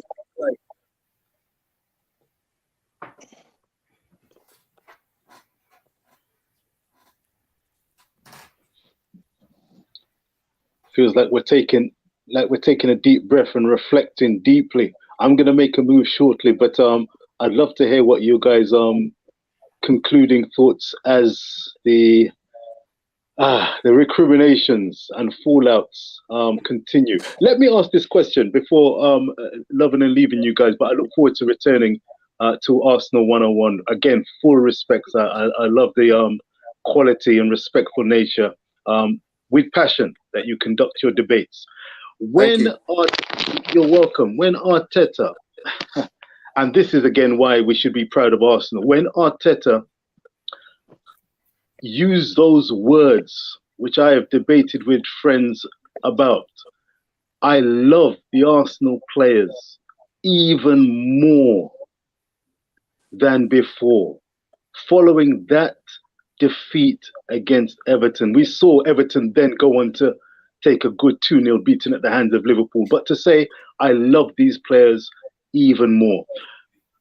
Do you feel that Arteta and his love for the Arsenal players will prove sufficient to continue this challenge for the title?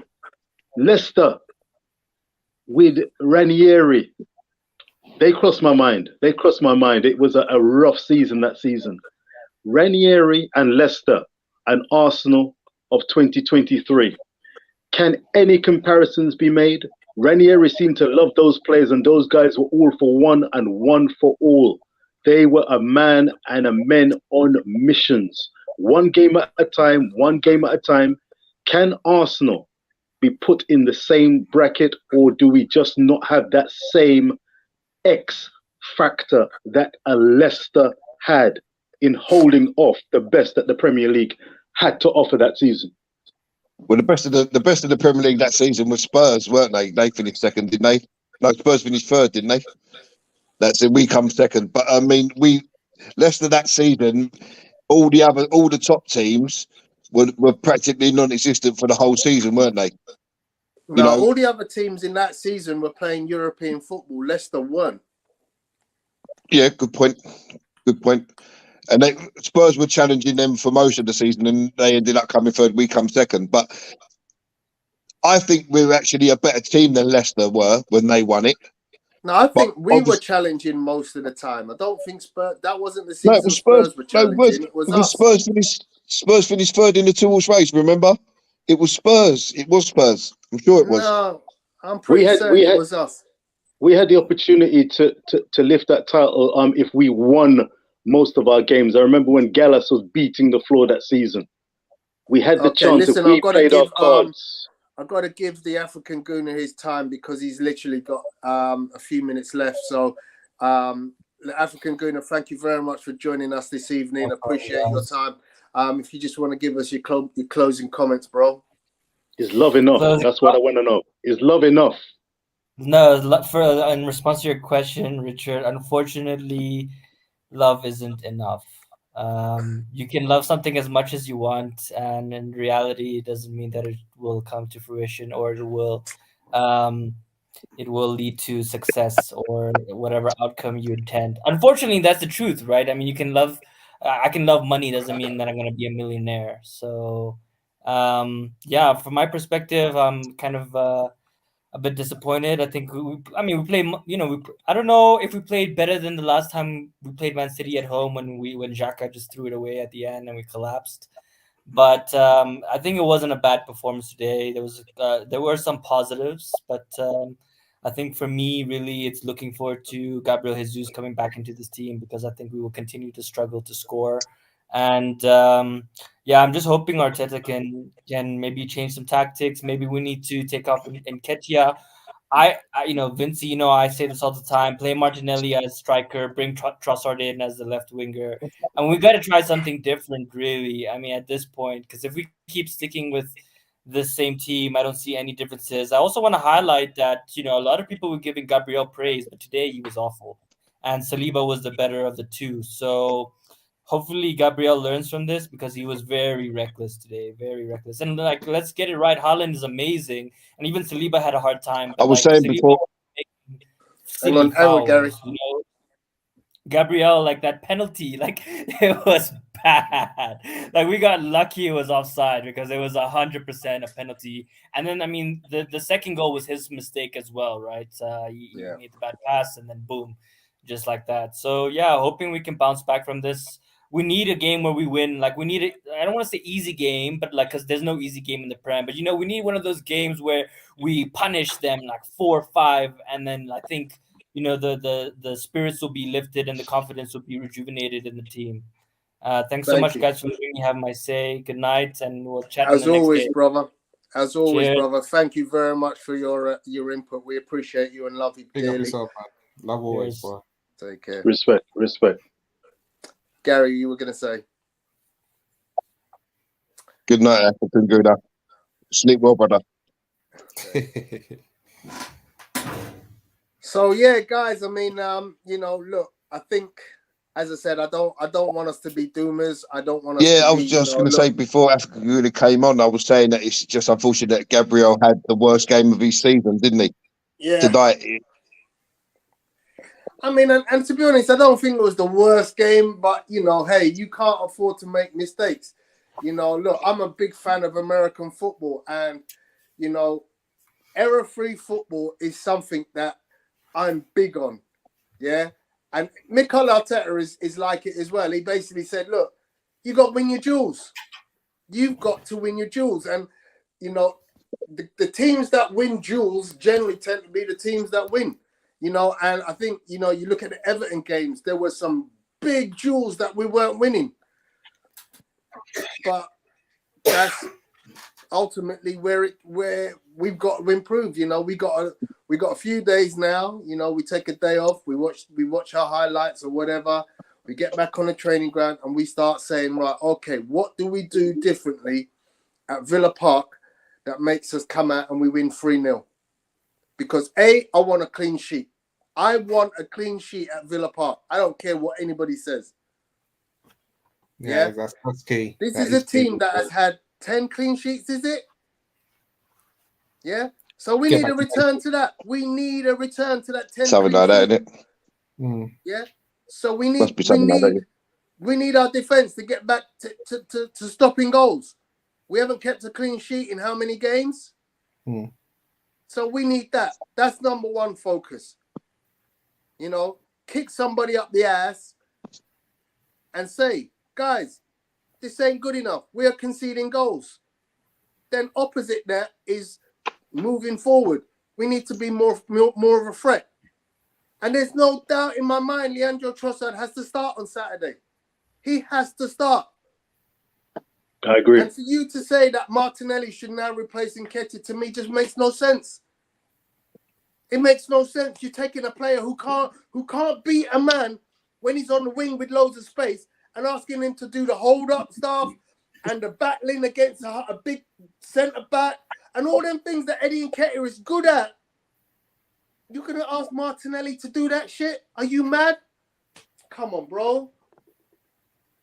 I love the guy, but his skill set is give me a ball, let me run past the man. You're missing the point, Tone. I wasn't saying it in that context. We were talking about changes that could be made. Changes that could be made, not should be made. Two different things. Changes that what, could Gary? be made. Like what?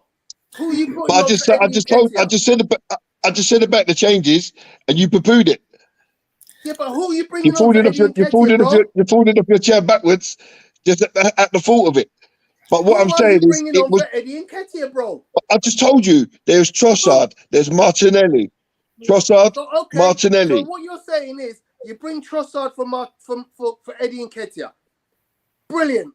But now you got Poopo on the left. Here's the thing. What we're talking about is changes that could be made. Could, not should. Could. Okay. It's two different things. That's what I'm saying. You know. And I understand what Gary has been saying. I understand what Lafika Gun is saying in regards to having Martinelli in that position, because the style of football is going to change. Now, it's whether or not in training they're prepared to have Martinelli in that position and they're going to have that passing, moving football. Because we witnessed Arteta having a false nine. Yeah. So if you imagine a false nine, you can imagine Martinelli in that position, getting that ball, and what we were doing tonight, having those incisive passing and movement, opened up Man City. Now, it's whether that's going to be in a consistent basis to allow us to have opportunities to take chances, and take them. It could work. But to say that Arteta, this is the thing, when fans say that Arteta does not have options, it's a fallacy. He's always had options. Always. But he hasn't been brave enough to take them. It's whether he wants to, willing and brave enough, and also trust those players. You can't have a bench. You can't have 5 men on the bench and turn around and say he doesn't have options. I mean, that's just nonsense. These guys are professionals. We've got to stop this. Stop putting this out in amongst fans and saying, well, Arteta doesn't have... He's got options. Really? Tone, he's got options. Let me give you an example, Ton. Okay, on Saturday coming up against Aston Villa, Jorginho gets an injury on 15 minutes. Who's your option, bro? He's going to bring in. He's going to bring in Pablo Vieira. You laugh. For who? Tony. Tony,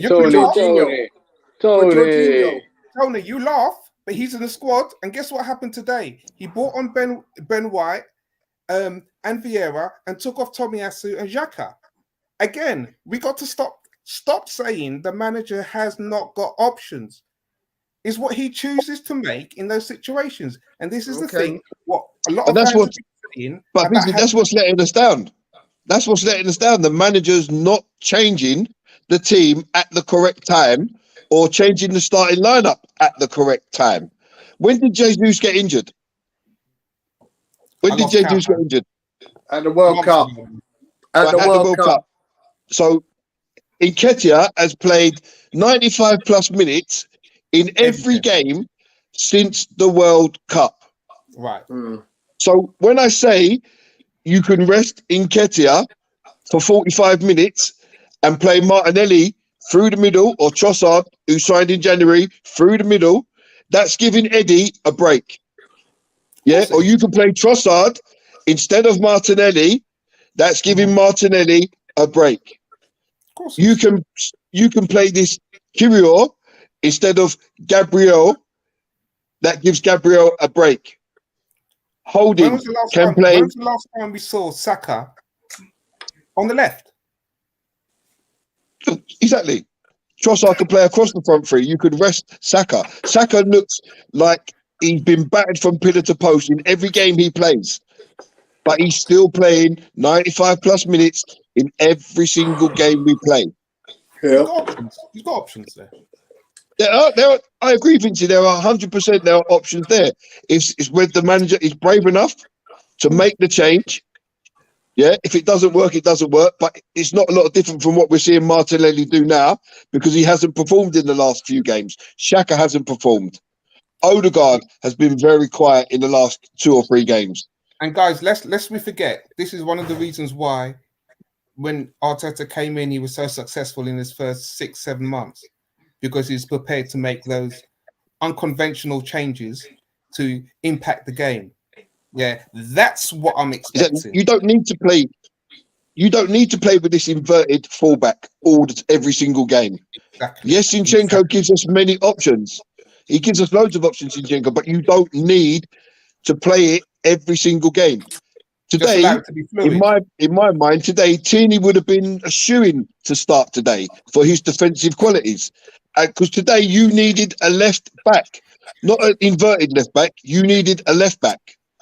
That's how I see it. It's my opinion. Did we suffer down the left flank, down the right flank, as it would be? No, we didn't suffer on any flank, to be honest. But that doesn't make it right, though, does it? Yeah. That doesn't. Zinchenko didn't have a good game today. Yeah, he didn't have a bad game. Just because something's not right doesn't make it right.